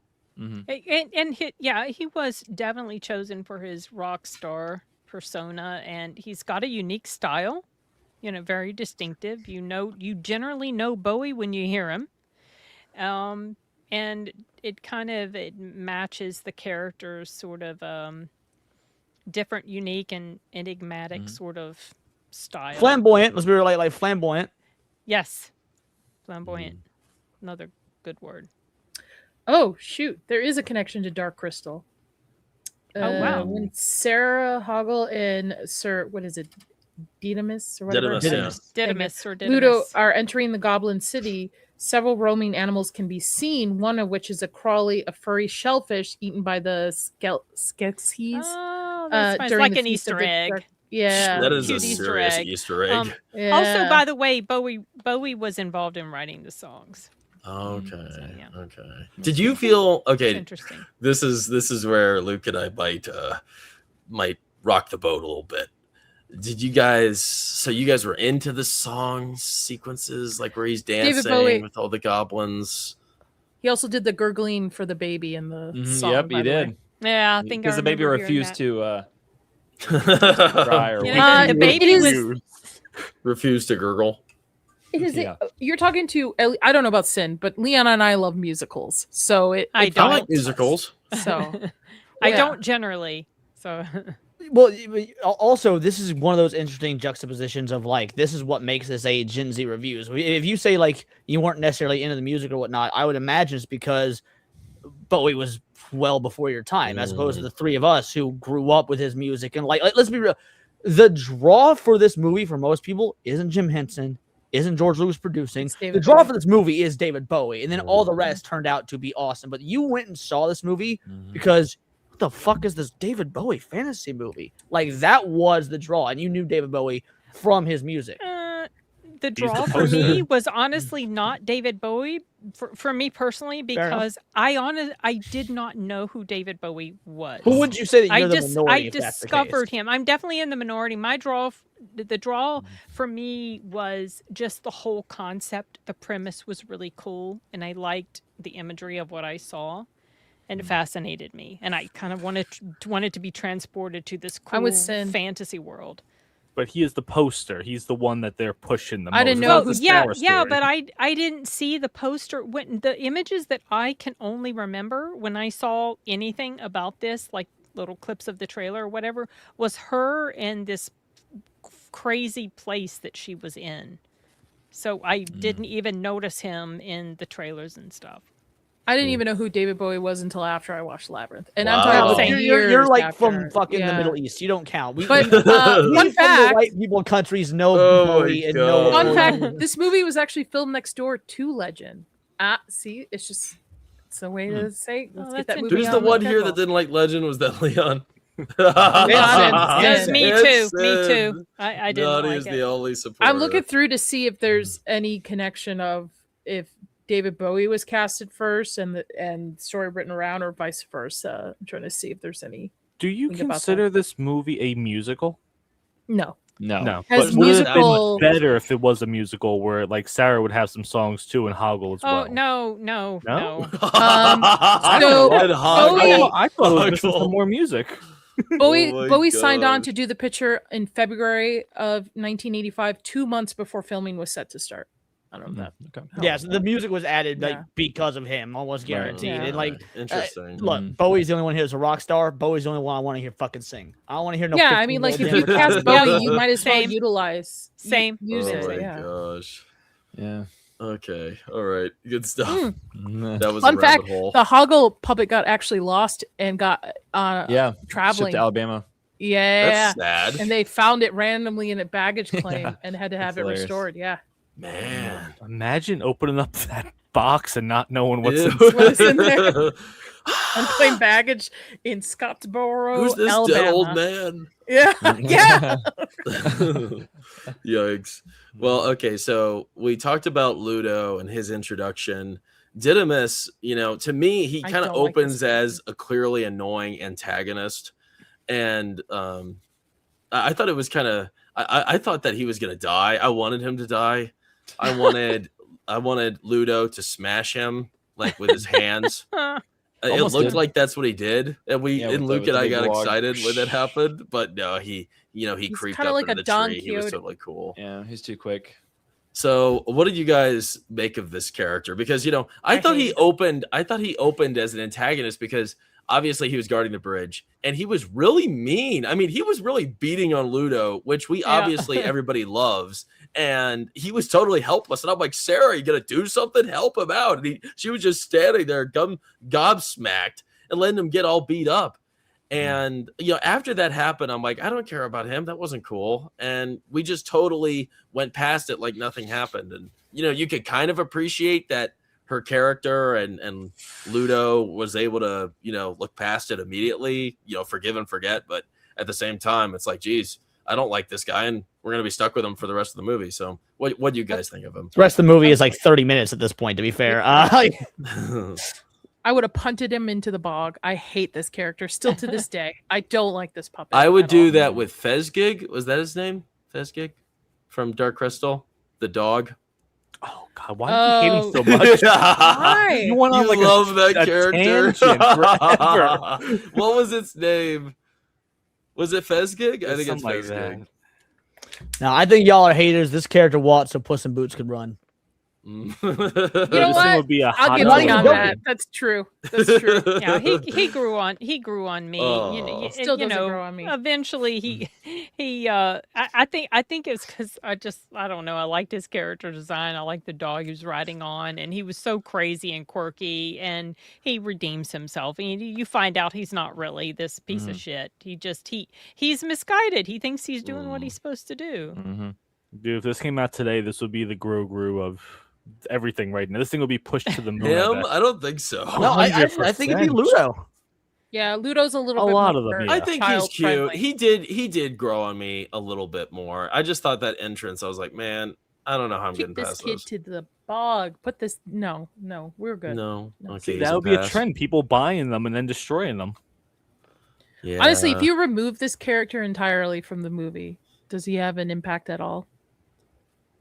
Okay. Well, I feel like he is part of like the The world. maturity of Sarah. Yeah. Yeah. She like this guy, he sort of poses as sort of another misunderstood character who turns out to be actually a decent guy deep down, but he's bogged down by his strange beliefs. But you get to know him and you treat him well, and he became one of her strongest allies. So that's kind of a good lesson, and that's often the case in life, right? When we have a bad impression of somebody and they turn out to be better than we thought.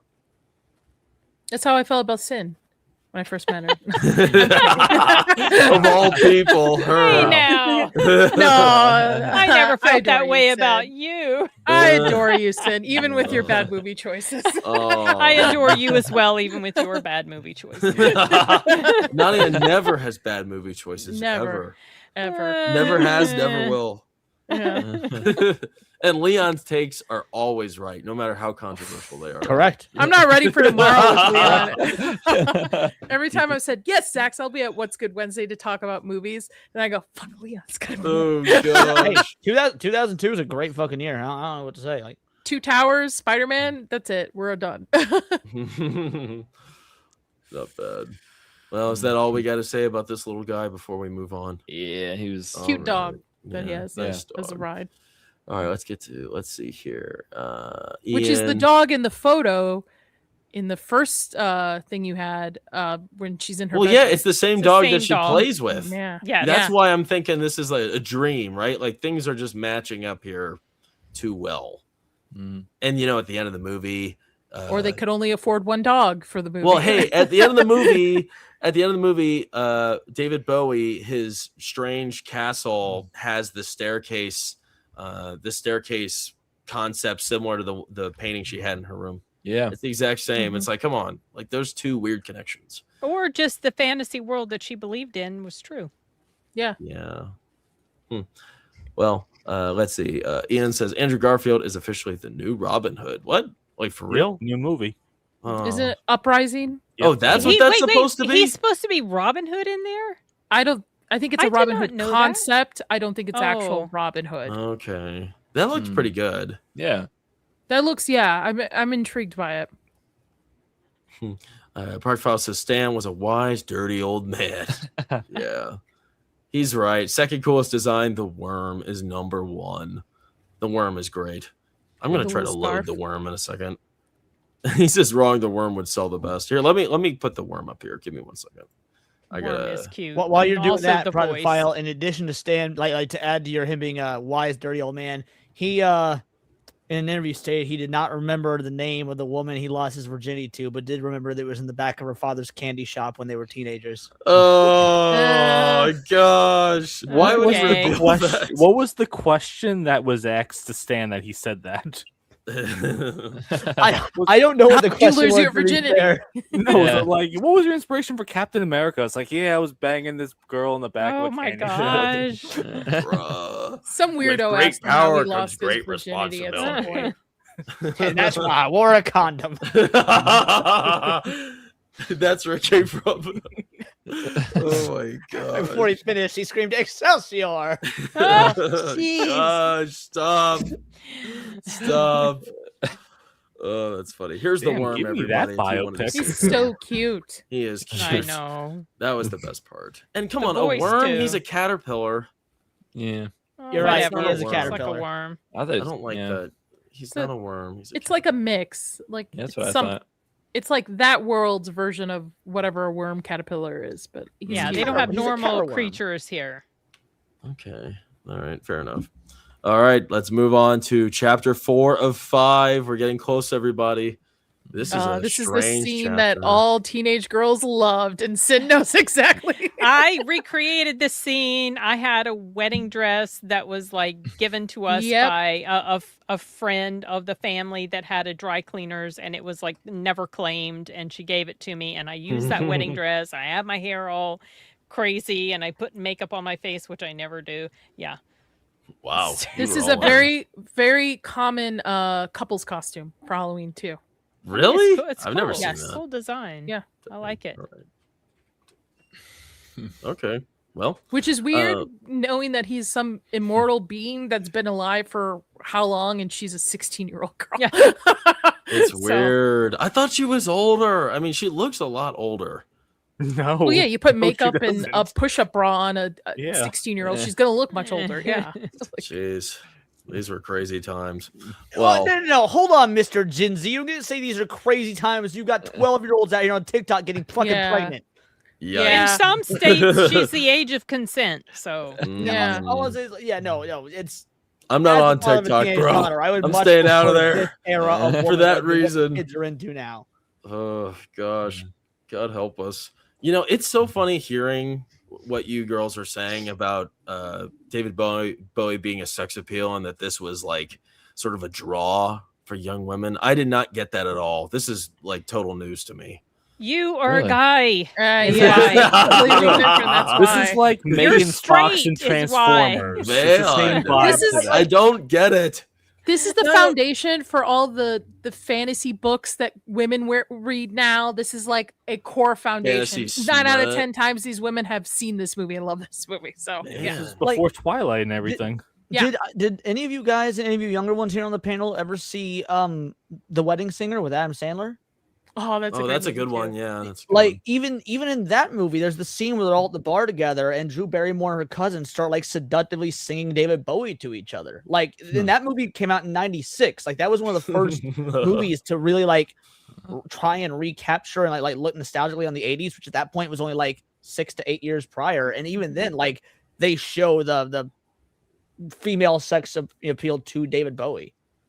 I mean, look at even Prince. Prince is not a very masculine man, right? But he's got a ton of Well, sexual. Prince, He's not I mine. can guarantee you, Prince Yeah. banged more women than Bowie by a fucking long shot. Oh yeah, but I'm saying like he's not your traditional like Oh my God. strong. He is a pretty boy. muscular He was a man. pretty boy. Yeah. Same with Oh, yeah. Bowie. Bowie had this like just aura or appeal to him that Mhm. you not masculine, not feminine, kind of somewhere in between. But it just I don't know. Hmm, Sexual awakening, my friend, just for a lot of girls. man. All right. Well, good to know. This is school. This is school for us youngins. Any young people out there, listen closely. So I had this notebook in school that was lined with plastic, and you could slip a paper in there. And so I found a picture of him somewhere. I don't even remember, maybe a magazine of Jareth. He was Jareth. And just a picture of his face, and I slid it down in the plastic so I could see it anytime I looked at my notebook. And that was when I realized that he looked like he had two different color eyes, even though he didn't really. It's just the pupil in one of his eyes was too big, and it stayed big, so it made his eyes wow. look like they were different colors. He got it because someone punched him in the eye Dang. when he was that's younger. interesting. I think Yeah. I heard about that before. Yeah. Huh. Interesting. It just All right. added to the coolness of his whole like look and everything. Yeah. Yeah. Yeah. His style. Well, here we go. Chapter 4. Hungry and tired, Sarah takes a bite from the enchanted peach Hoggle gives her. She is sent into a strange fantasy of dancers, and Jareth draws her in, but she eventually runs away. And they have a little dance note, but she eventually runs away from him and shatters that strange fantasy she was living. That bubble. But Shatters the what's bubble. shatters the bubble. But it's kind of interesting because the peach it did its job. She forgot her purpose altogether, and her fantasy had continued living on in the labyrinth as she started touring her bedroom from Earth. It was Yep. now in the labyrinth, and that's a very strange sequence I'm excited to talk about. But it was full of her favorite toys and personal effects. And while she's, in this situation, she's sort of comforted by it, but at the same time, there's something off. And she quickly snaps out of this trance as the fantasy falls apart around her. And knowing this, she quickly joins her band of companions once again, and they continue to push forward toward the Goblin City and the castle itself, fighting through a chaotic battle with Jareth's goblin army. So this is something that did kind of go over my head, and I don't really understand what went down. Maybe I think I went to the bathroom when this happened. Maybe that's why. But what does this strange ballroom sequence mean? What are we supposed to take away from this? I've heard people saying it's supposed to be like an orgy. Whoa. That's what I've heard. But I wouldn't take it that far, but I think Yeah, you're I would correct hope in not, the because that's like it is pretty a bit of a gross. sexual awakening sort of thing. I do think that's correct. I wouldn't go far as say orgy, but she's like, oh, so this is adulthood. Yeah, Mm. I would agree with Leon. Yeah, it's I like that much better than the thought of it supposed to be like being like a metaphor for an orgy or something. Wow. It's like That's a gross. PG orgy, just a Just a lot of kissing. it's her fantasy of what adulthood is or would be, right? The dashing king or prince, the dancing, looking pretty. Her dress almost mirrors a wedding dress Yes. too in a lot of Yes. ways. So Mhm. Right. Yeah. She's just a 14-year-old girl. This is like, as far as her fantasies will go, just dancing with a prince or Yeah. yeah, That's a good point. All right, well, fair enough. It's not that deep. Sometimes I don't know, like people are gonna go into it too much. It's not like every Great music question needs during a this deep. scene. Yeah, I Yeah. love this song. Oh no, that I don't Good one. remember. Yeah, this As was the a quick world one. Because you're in the bathroom, man. falls Yeah, that's down. why. As I was on the John. Why didn't you Bad. pause it? I don't know. I just like to let it run. It's your Hey, house. It was it's like- it was once. Hey, it's 5 minutes. He was It's all tired good. of singing. it's a cool so he wants to scene. take a little break. Yeah. I'll have to rewind. Hey, you guys are filling in the cracks. Thanks very much. It's great. But It just shows you were now really what I into did, what I enjoyed. that scene. Well, see what I enjoyed after this scene was when she wakes up from the trance and she is greeted by that disgusting old lady monster thing, Yeah, the hag and lady. she lures her into that room, and it's such a terrible scene because she's so vulnerable, and she just totally and willingly goes into this strange room, which is already a giant red flag. And once she goes in there, it's weird because it's her room from, back home, her bedroom. Latching onto her innocence. A lot of it. Yeah. So Yeah. I thought this entire sequence was so disturbing. I really like that. I love disturbing and weird, and this was just a great blend of those things. What made this so disturbing to you guys? What made it so off-putting? The fact the same thing happened to me when I was young, but it was an AOL chat room. Oh, what? Thank you, Nadia. Yeah. Sorry. They're too young. They don't know what that is. I know. Hey, I could guess. Today will be a What were you Roblox doing chat on room. there, Leon? Something poor kids now have to deal with is Power Rangers. Omegle. No, this was years before Omegle, thankfully, so there was no video component to it. Well, I felt like something that made it really, really rough to watch was, she's sort of going through her personal effects. In the beginning of the movie, those things were obviously important to her. They represent innocence and gentleness, comfort. And she's in her room and she's comforted by these things. She's been in such a hostile environment for so long now. And it's a really desperate situation. I mean, there's no way in hell that her life has been more, that she's been tested more than this 12-hour, 13-hour sequence.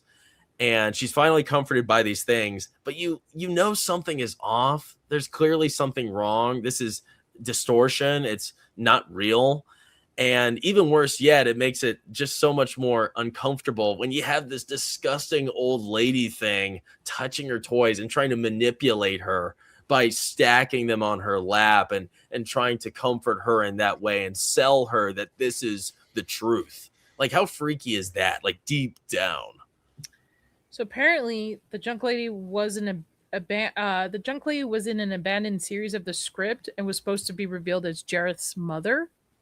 She would resurface at odd times of his consciousness, apologizing for his bad behavior, and likewise, children never listen when they're told to pick up their toys, kind of deal. It's interesting where it started from. I think it's uneasy because her room is supposed to be her safety net, right? That's where all her stuff is. That's her comfort. Like I said earlier, the innocence of her life and stuff. And it's almost like an invasion, right? With this creature that's just trying to get her to just not remember her purpose, like what she's supposed to be doing right now, saving her friends and helping. So I think it's just an invasion, I guess. Yeah, definitely. I think that's the best way to put it. Yeah, this is, like I said, her safe place, and then there's this stranger just here messing with all of her stuff. Yeah, And it's all not like right. she could do anything about it either. Just generally, because we this is just a fun question. Obviously, we have the worm here. What character designs were your favorite? What stood out to you the most? Mine was the worm. I was prepared. I love David Bowie's codpiece. So he was wearing a piece to make his schlong look bigger. Yeah. What? I did. don't That think was it's all to make it- natural. I don't think it's to make it look bigger. I think it's so you don't see the outline of his actual massive cock. Yeah. You could. The outline I was actually my didn't know he gosh. was wearing something like that. Likewise. I never heard that. Yeah, because Oh my if you watch gosh. a lot of movies from this era that are, when you've got characters in spandex and whatnot that aren't made for kids, you just straight up see outline of cock. I don't think they wanted that for a kids movie. I'm just guessing. Why But did yet he have to it- wear those It pants? got notice. It got attention. That's one of the things people say. Mhm. Yeah, When- nobody would have thought twice about it if So- it wasn't so obvious. I They guess made it- I they guess the made it obvious on codpiece purpose. kind of like it smoothed it out so you didn't see all Right. the bulges. That's what I mean. It's like it's just one sort of But uniform it was still shape very instead of- apparent. Yeah. Maybe Oh my maybe gosh. his tights shouldn't have been so tight. Maybe they just should have been a little bit. I don't know, giving him a little bit more breathing room. Yeah, maybe it was just a cup. Who knows? I think my favorite design in this movie, to bring it back from the cod piece, Yeah, for is real. probably the goblins. To be honest, the all different types and textures Oh, of the yeah. goblins are really cool looking. It's pretty neat.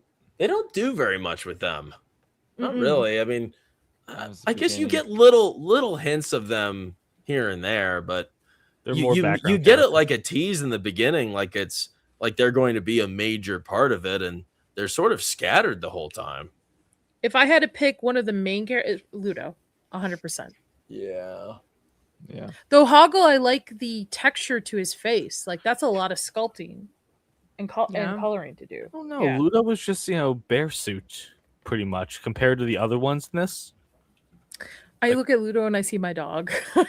So, You have a boxer? no, I just have a dog that's not that. That's really dumb. What about Falcor the dragon? Do you see your dog in Falcor? Oh, No. gosh. No, no. I would. I would if my Yeah, dog golden was still retriever. alive. Oh, Sad. one of mine's turning 10 in a couple weeks. Oh, that's a good age. That's not too old.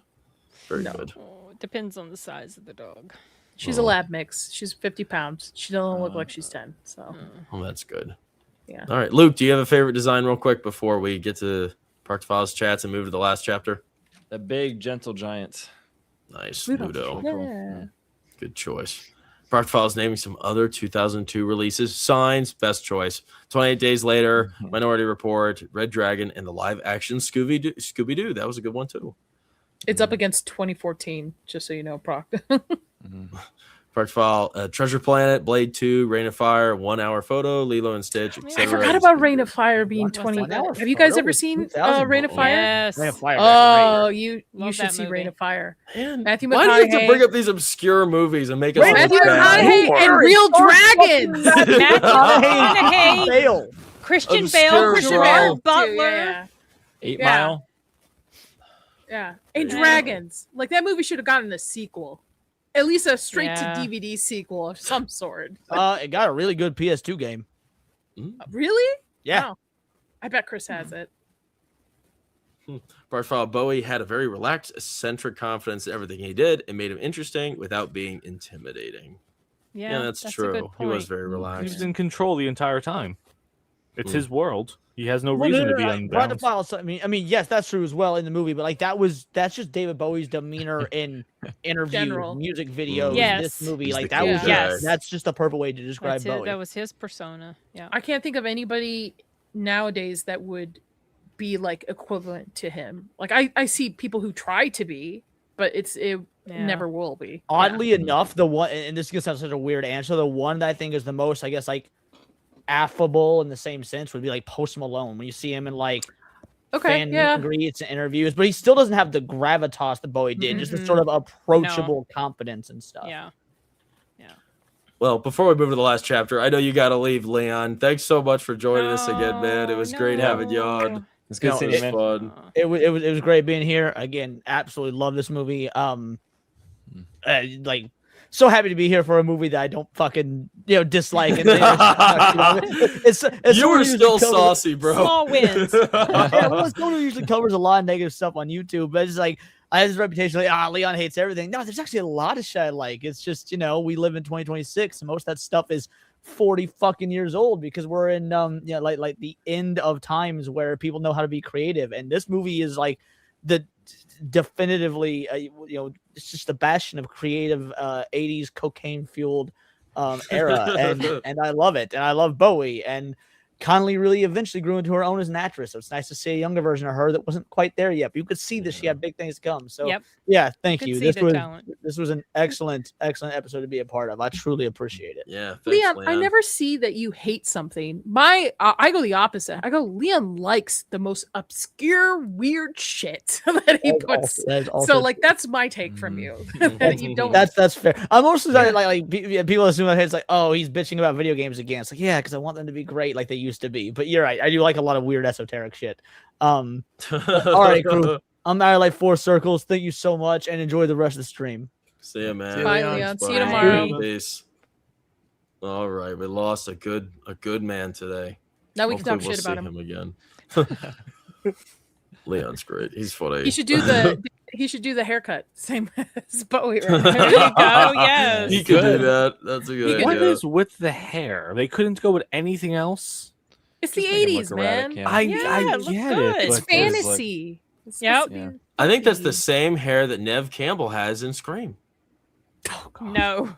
No? Pretty Mm. close. Sorry, I I'm hit my looking- mic again. I'm sorry, my It head. kind of looks like it. I'm looking at a picture of her right now. No. No, Where are No. you seeing that? this is a mullet, fantasy mullet going on Yeah. here or something. I'll Yeah, share a it's not- picture it's real like quick. it's Just a- give me 1 second. Nev Campbell. Scream. Well, Courtney Cox had those bangs in one of them. Those bangs. Oh, I'm about to Oof. show you guys. that was Oh, here I am. All right, you ready? Mm. Y'all aren't gonna be haters after this. Here, let me download, and then I got to get rid of a picture here. Let's say goodbye to Didymus. Bye bye. That's not an F Campbell. Yeah, I was gonna say. I've got all this Liar. Scream stuff right here. I'm like, what? Here she is. No, Look, it's Nothing not. like It's that. You're not. tripping, dude. Look, No, there's her. no, You're no. Look, No, you see, no. I see Okay. these. No, on a that's- windy Sometimes- day. no. Sometimes No. you need a fresh I can- mind, a I can fresh see young the- no. mind. I can see to the see these comparison sorts minus of the whole fucking hairdo. No, dude. See, No. look, Dude, one last Just time, because she has everybody. bangs in the front Okay. One does last not mean time. that she No. has Difference. Jareth's hair. Her It's hair is because she has straight, face his is framing strands around the face. That's where he's See, making. it the looks comparison just for it. like him. No. His hair's poofy. No. Hers is not. Boom. This is the No. Gen Z perspective right here. I No. can't tell which one is which now. Oh my gosh. Oh my gosh. Okay. I hope they never remake it for your generation. No, I hope so too. That I don't want that to happen. Okay, on to the last chapter of the story, everybody. So, the gang, they finally entered the Goblin King's lair, and choosing to go on alone, Sarah confronts Jareth in a surreal, gravity-defying chamber. Once she gets a hold of him, they enter yet another surrealist world alone together. With immense doubt and fear entering Jareth's body, he offers her everything she wants. The tornado again. I'm sorry, my cat hit it. I'm sorry. That's an EF5 Tornado. right there. This is not Twister. We are not talking about Twister. I'm so sorry. I was trying to be really quiet, but she was hitting it. I didn't want her to start like marking on it. It's okay. It's all right. Where was I? Okay, so now David Bowie, he's in a kind of a strange situation here, and I don't really entirely understand this. He's with her alone in this other world, and he has a lot of doubt, and he looks very fearful as he's sort of staring into her eyes, and she realizes in this moment that she has power over him, and right there he's offering her all of her dreams coming true, blah blah blah. She doesn't believe any of the BS, and she denies him. And after denying him, I guess he loses his power, and she is sent back home as if nothing ever happened. Toby, he is safely back in his crib, but unfortunately her old friends are gone forever. That's so she thought. Somehow they can still visit her freely, and in the end, Jareth remains alive as a watchful owl in the distance. I have a lot of questions about this conclusion because I thought it didn't entirely make a lot of sense to me. Just to start, I really enjoyed this final chase scene through the surrealist staircase. That was a cool design. There's a famous artist that does that. I didn't look up who it was. Parkfile, maybe you can help us out with that. But it's a famous piece, and I thought that was wonderful. I really don't know how they did that back here in 1986. I mean, it was very convincing that Yeah. she was, The they were documentary upside down. goes over that. Oh, Yeah. Okay. How they That did was- that, and that. when he went over, there really was it was like a stunt guy or whatever. He really did. He was attached to some sort of mechanism that flipped him over to the other Very side. good, Dr. Fall.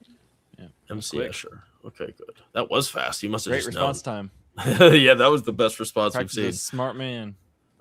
My question here for this concluding chapter, when she finally reaches him, was why was he so vulnerable in the end here? Okay, so I think it's because he couldn't force her to do what he wanted. He could try to manipulate her and influence her, but the power was all hers. Like she said, you have no power over me. And I think he realized that that's what was getting ready to happen. Mm-hmm. The original script has her punch, and he turns into a small goblin after he punches. Oh wow. Oh, that's Yeah. that's a terrible ending. I'm glad they didn't go with that. Yeah. Oof. Yeah, that would have sucked. Yeah. Yeah, make him a small, ugly goblin. Like all of that, and then you reduce him to that. Yeah, and No. he runs away afterwards too That after did- he gets punched. yeah. Yeah. Well, wouldn't it Don't make like sense that. if he was a goblin? He is the Goblin King, after all. I mean, Isn't it that might funny? would, That but is it such would. a Yeah, weird like he- title It would for look him. He stupid. would be it. It would look would- stupid. I'm saying like that's what his title is. So wouldn't he be a goblin? As a Goblin King, they don't really go into what he actually is besides that. Yeah, I was thinking maybe he was just all talk the whole time. He never planned for her to actually reach the end. So once she reached him, he had nothing, Yeah. Well, I think you make a good point there, because there's a part of it where he was surprised that she survived and kept moving forward. He didn't know where she was towards the ending Yeah. part here. And he was afraid, so just a theory, he was so intimidated that he gave her less time to reduce her chances of reaching him. Yeah. Mhm. So if this was made today, the line would be, "Oh, I didn't know you'd make it this far. I don't really know where to go from here." Then, right? Yeah. So he has an origin story that's continued in comics. So they continued Okay. this franchise in comics. So I'll put Yeah. it in the private Didn't they chat. Sounds continue interesting. Dark Crystal with a comic book In series comics as well? too, yeah. Like, yeah. how come back then movies did well, and then they're like, "Yeah, we're not even going to bother making another one. We'll just put a comic book out there." You know what? To be honest, I kind of like that because the comic was published in 2018, so it's not like right after it was wow. done. I kind of like the idea of expanding these IPs into comics because you can either choose to read them or not, instead of like making shitty movies, Yeah. sequels into them. You Yeah, can actually stretch that take your into a time. 2-hour film, right? I mean, that's a big ask. But yeah, the first one talks about his like origin. Okay. that I don't sounds interesting. remember how much they go into him personally, any sort of hint about his backstory in the movie novelization, because it's been decades since I read it. But they might have touched on it a little bit. Maybe that's what they used as sort of, I don't know, inspiration to do what they did. The first comic that talks about his origin story is set in 18th century Venice. Whoa.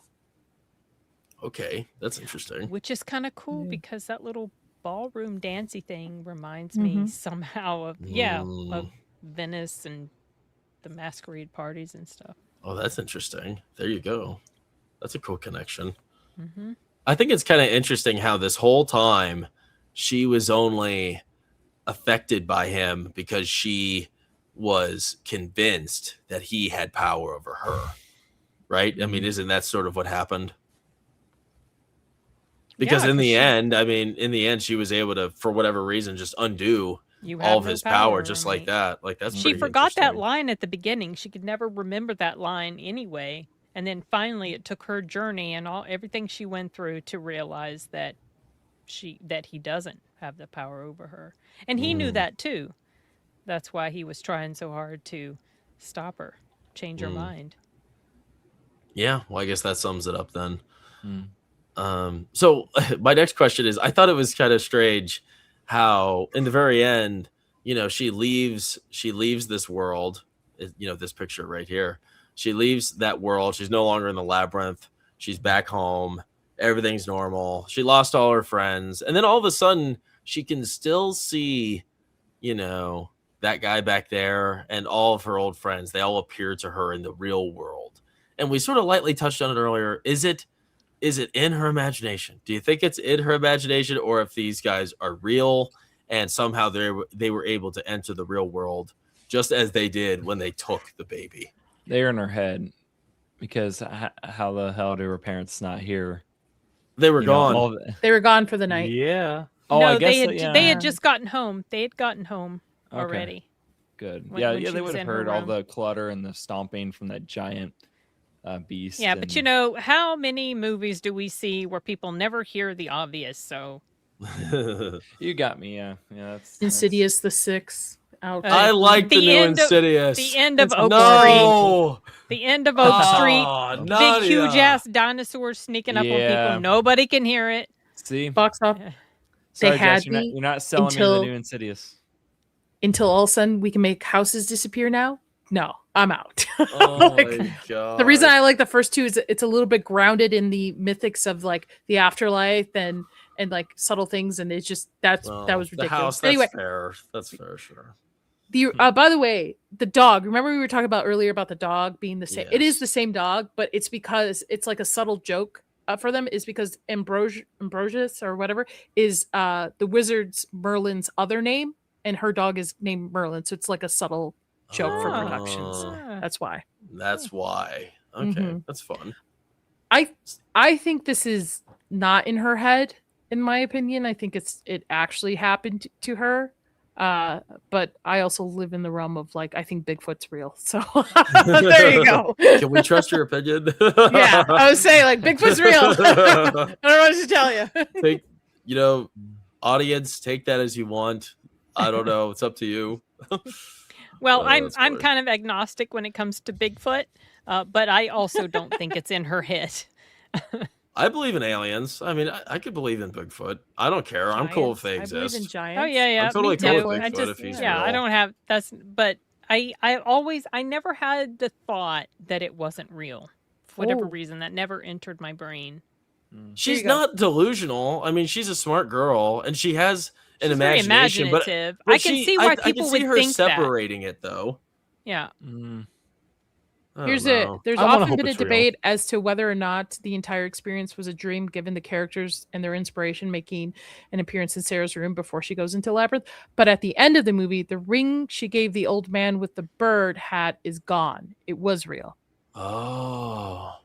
But she could have taken it off and put it in the trash can or something like that, right? In the real world when she's sleepwalking. Bigfoot's real. Box office. I'm just proving everything. Well, I hope it's real, because I would hate for it to be a dream and she would left that kid alone the entire time. Gosh. Oh. That's true. Well, That's a he was good just in point. his bed. If it was a Yeah. dream, he would have just still been in his bed. Sleeping. Okay, so this leads us to the next Sleeping question. soundly, no. So Jareth, crying. I thought at first that he died, that he like disappeared, but he's alive at the end. Yeah. As the owl. Okay, so he's alive. Are we supposed to view this as a good thing or a bad thing? Because he was a bad guy. I mean, he wasn't a good guy. And now here he is. He's watching over, which seems cool, but he was bad. He respects her, and he He's- realized he's been bested, and he's just Yeah, looking out for her now. Agreed. And he's kind of, I think the fact that also weren't some of the goblins there, some of the creatures that she was fighting against That at is the end were true. there in her room. So it's almost like he sort of lost his power over the creatures in that area. Oh. I don't know. That I they were think able to it's come into her world. I think it was a typical Jim Henson movie ending where all the puppets come out partying and they just left it open for a sequel. That's all. Like, they're not gonna. Rarely in Jim Henson movies like this, like somebody dies. You know what I mean? Like there's always a way to come back in a sense. So I think we're all reading a little too into That's a great point. Happy ever after, all the Muppets are together dancing, singing. Yeah. Very Jim Henson. There's nothing of deep like about it at all.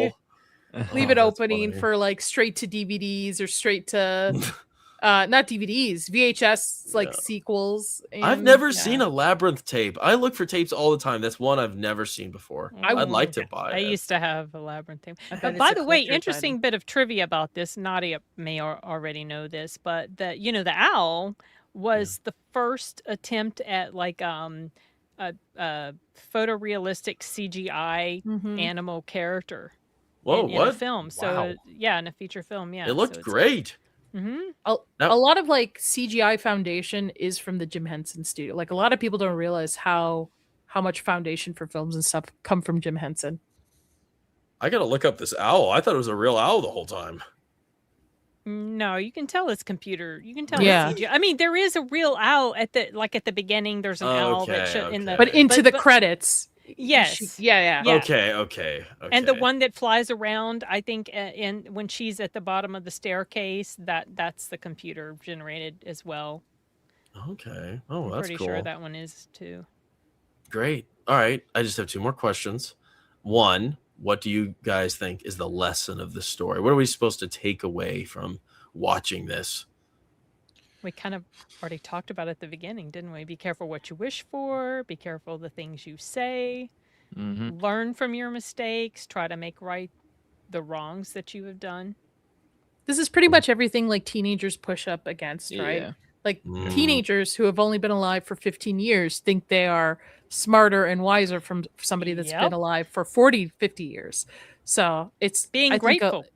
Mm. I think it's very much like a coming of age, especially for teenage girls of like you have to listen, you have to pay attention to things, you have to basically put your ego aside. So, yeah.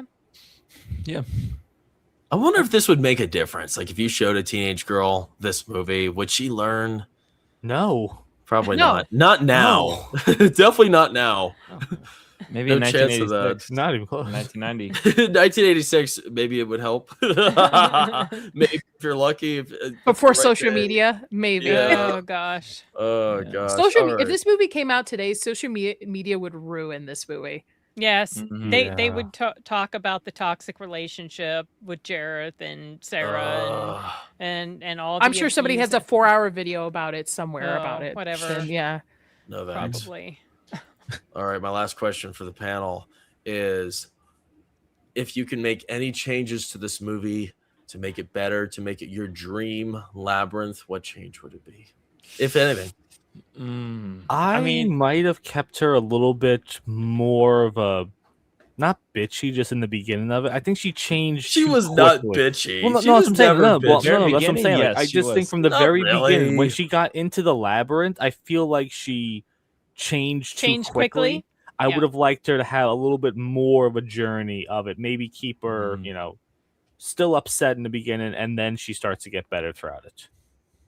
Yeah, well, that was a huge shock where she was. I feel like that did a good job at snapping her completely out of her attitude, especially as soon as Jareth showed up.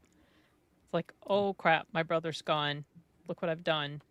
And it was like a big, huge, bucket of cold water being splashed on her. Woke her up pretty quick. I would have liked also a better way she got into the world. It just kind of switched from one Yeah. scene to another. Like, oh, Just here she is in her. transition Oh, now over. she's in the thing. It's like I would have liked it to be something getting her there. Yeah. More of an experience watching Well, that just happen. it just seemed like from one scene to the next, she just ended up in the world. Like maybe she would have came to the little ball he was holding or something like that. I don't know. I would have Well, loved if I- the Goblin King was a lot more, of a threat. Like he kills. He Yeah, kills the like ugly he- man. Darker he's He version. more strangles him to malicious. death. Yeah, that. No, just just like more actual powers. I mean, you don't really see much from him. He's kind of That's weak, true. and he's weak-willed. He doesn't threaten much. He's not weak-willed. Yeah, well, I mean, he kind of let off. He was just chill. I mean, what's Yes. another 100 years? You find another teenage girl that would be interested, Yeah, he was just having Well, fun with it. I honestly wouldn't change anything of this movie because I love it so much. I probably would have wanted a little bit more lore about the Goblin King in that world, just to give a little bit more background on how he is the Goblin King. How did he become the Goblin King, like maybe something, but I can't see where you could put that without disturbing the flow of the movie. Mm-hmm. I have a few things. One, I want to say this before something. Oh gosh, well, let me finish. So, the first thing I appreciate about this movie, which we didn't talk about much at all, and I don't know why it didn't come up, was there are so many great little creatures that come along the way. You know, like one that comes to mind that really stood out to me is the old man thing, and he has the bird head. Oh, that what a character great design, so the one funny. that You goes need to around talk town about and- the crazy bird creatures that were trying to take her head off. Yeah, there you go. talk about See, that a little like bit. those. I mean, there The was just so biting. many the great little doors ones. and the Yeah. upside the one from the the down. creature that has like a top and a bottom. With the Yes, yeah, forgot that all about guy, these and the creatures. door handle, Yeah. faces. Yeah. Oh, Yep. you And know. now she stuck Wow. that thing in his. I mean, I just love that. It's so creative, so fun, very well done. Definitely, I would have said put more in there, but there was so many, you don't need to add any more. Yeah, I don't think so. I would have, if I could just do whatever I wanted with this movie, I would make it a horror film. That would be so fun. I need a horror film. You need to watch similar Legend. To this. You need to watch Legend. Legend. Okay, Legend is If similar. Legend Is it has a more Labyrinth? horror- Film, It has more horror-esque themes than this movie yeah, does. maybe, but it still doesn't feel Mm. dangerous. But like, if you made it a horror film, I think that would diminish the charm of the movie. Mhm. Yeah, we already have I guess Batman. just watch Pan's Labyrinth then. Just stick with that. I'd say that's the closest you're gonna get Okay. probably Yep. as of right now. And it's in the Um, name. My thing, the thing I would change is I would get rid of the song numbers. No, Sorry. No, those were I No, can't they're read so it. charming. Crap It's it. the And so charm of Luke and I, we felt a little weird because we were alone today watching this movie, and With it's the like lights a off? weird movie with Yeah, the lights they were- off. They were off, you know. It's like yeah.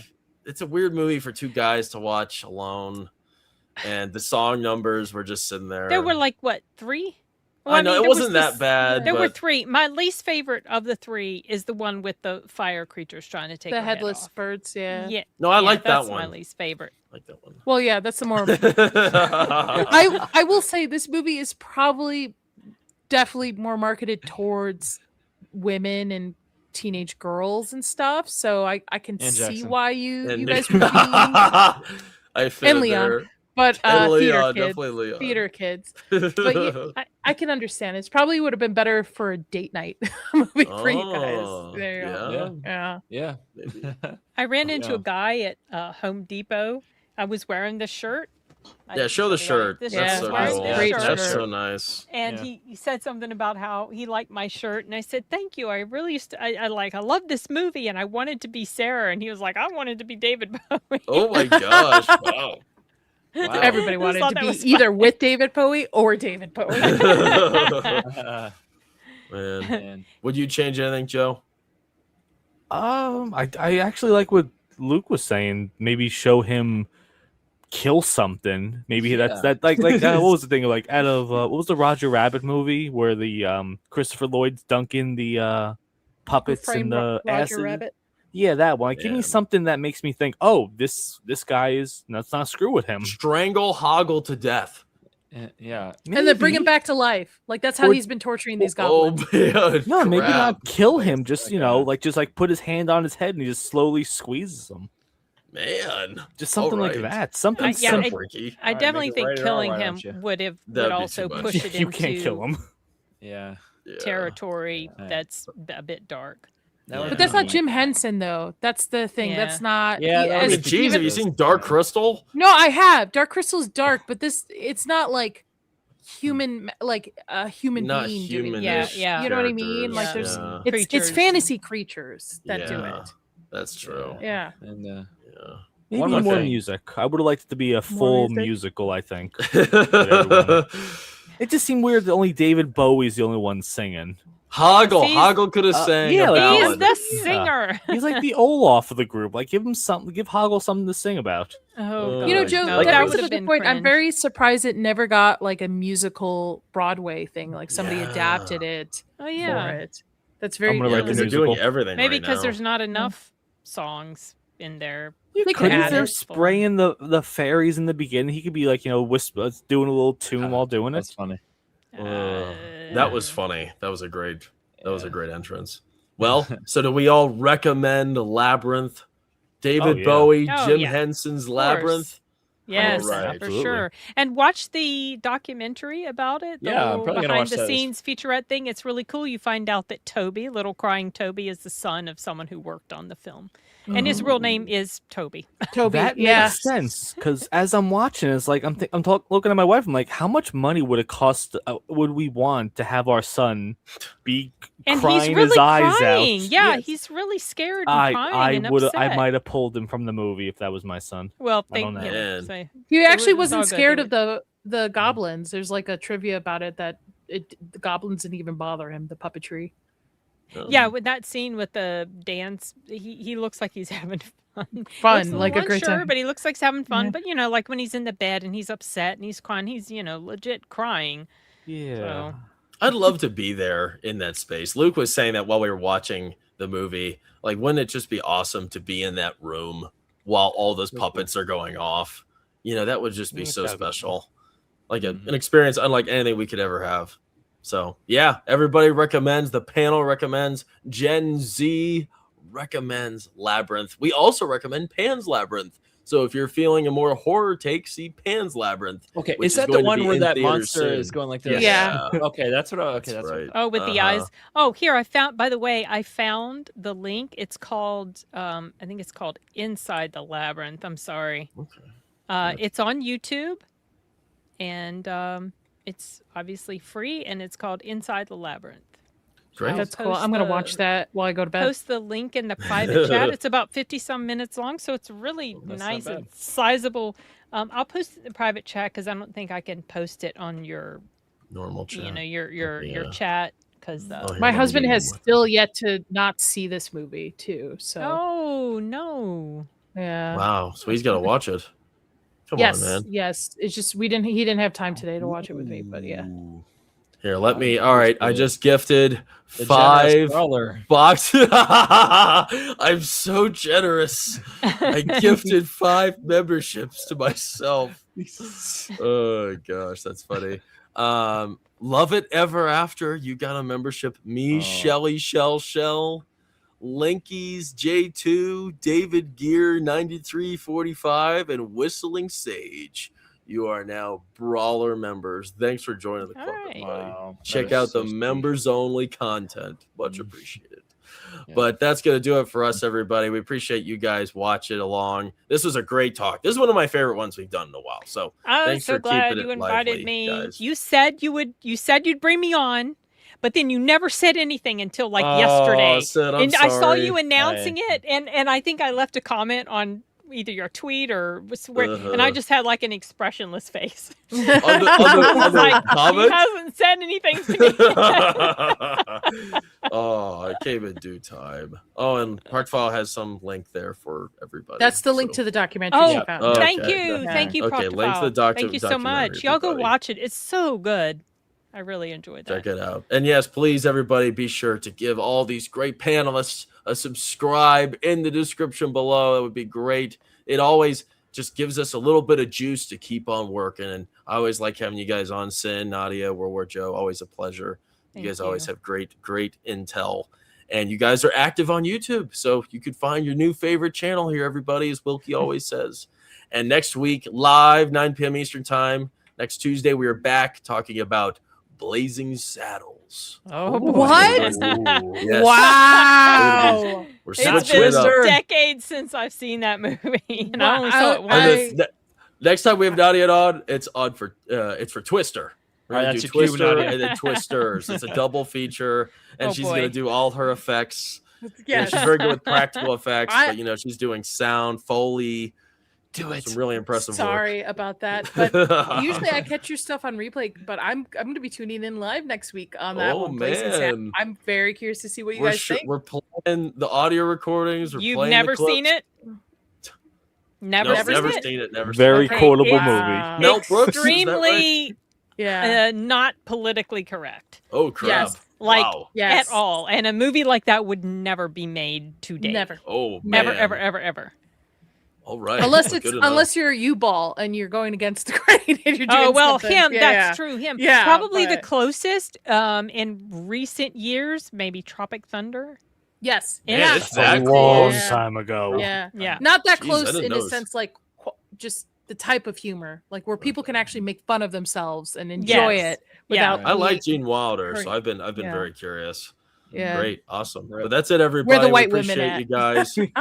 If you could give this stream a thumbs up and subscribe to Box Office Brawler, we'd appreciate it very much. And as always, give them the Duke and give them the dog. See you guys next week. Peace out. Bye.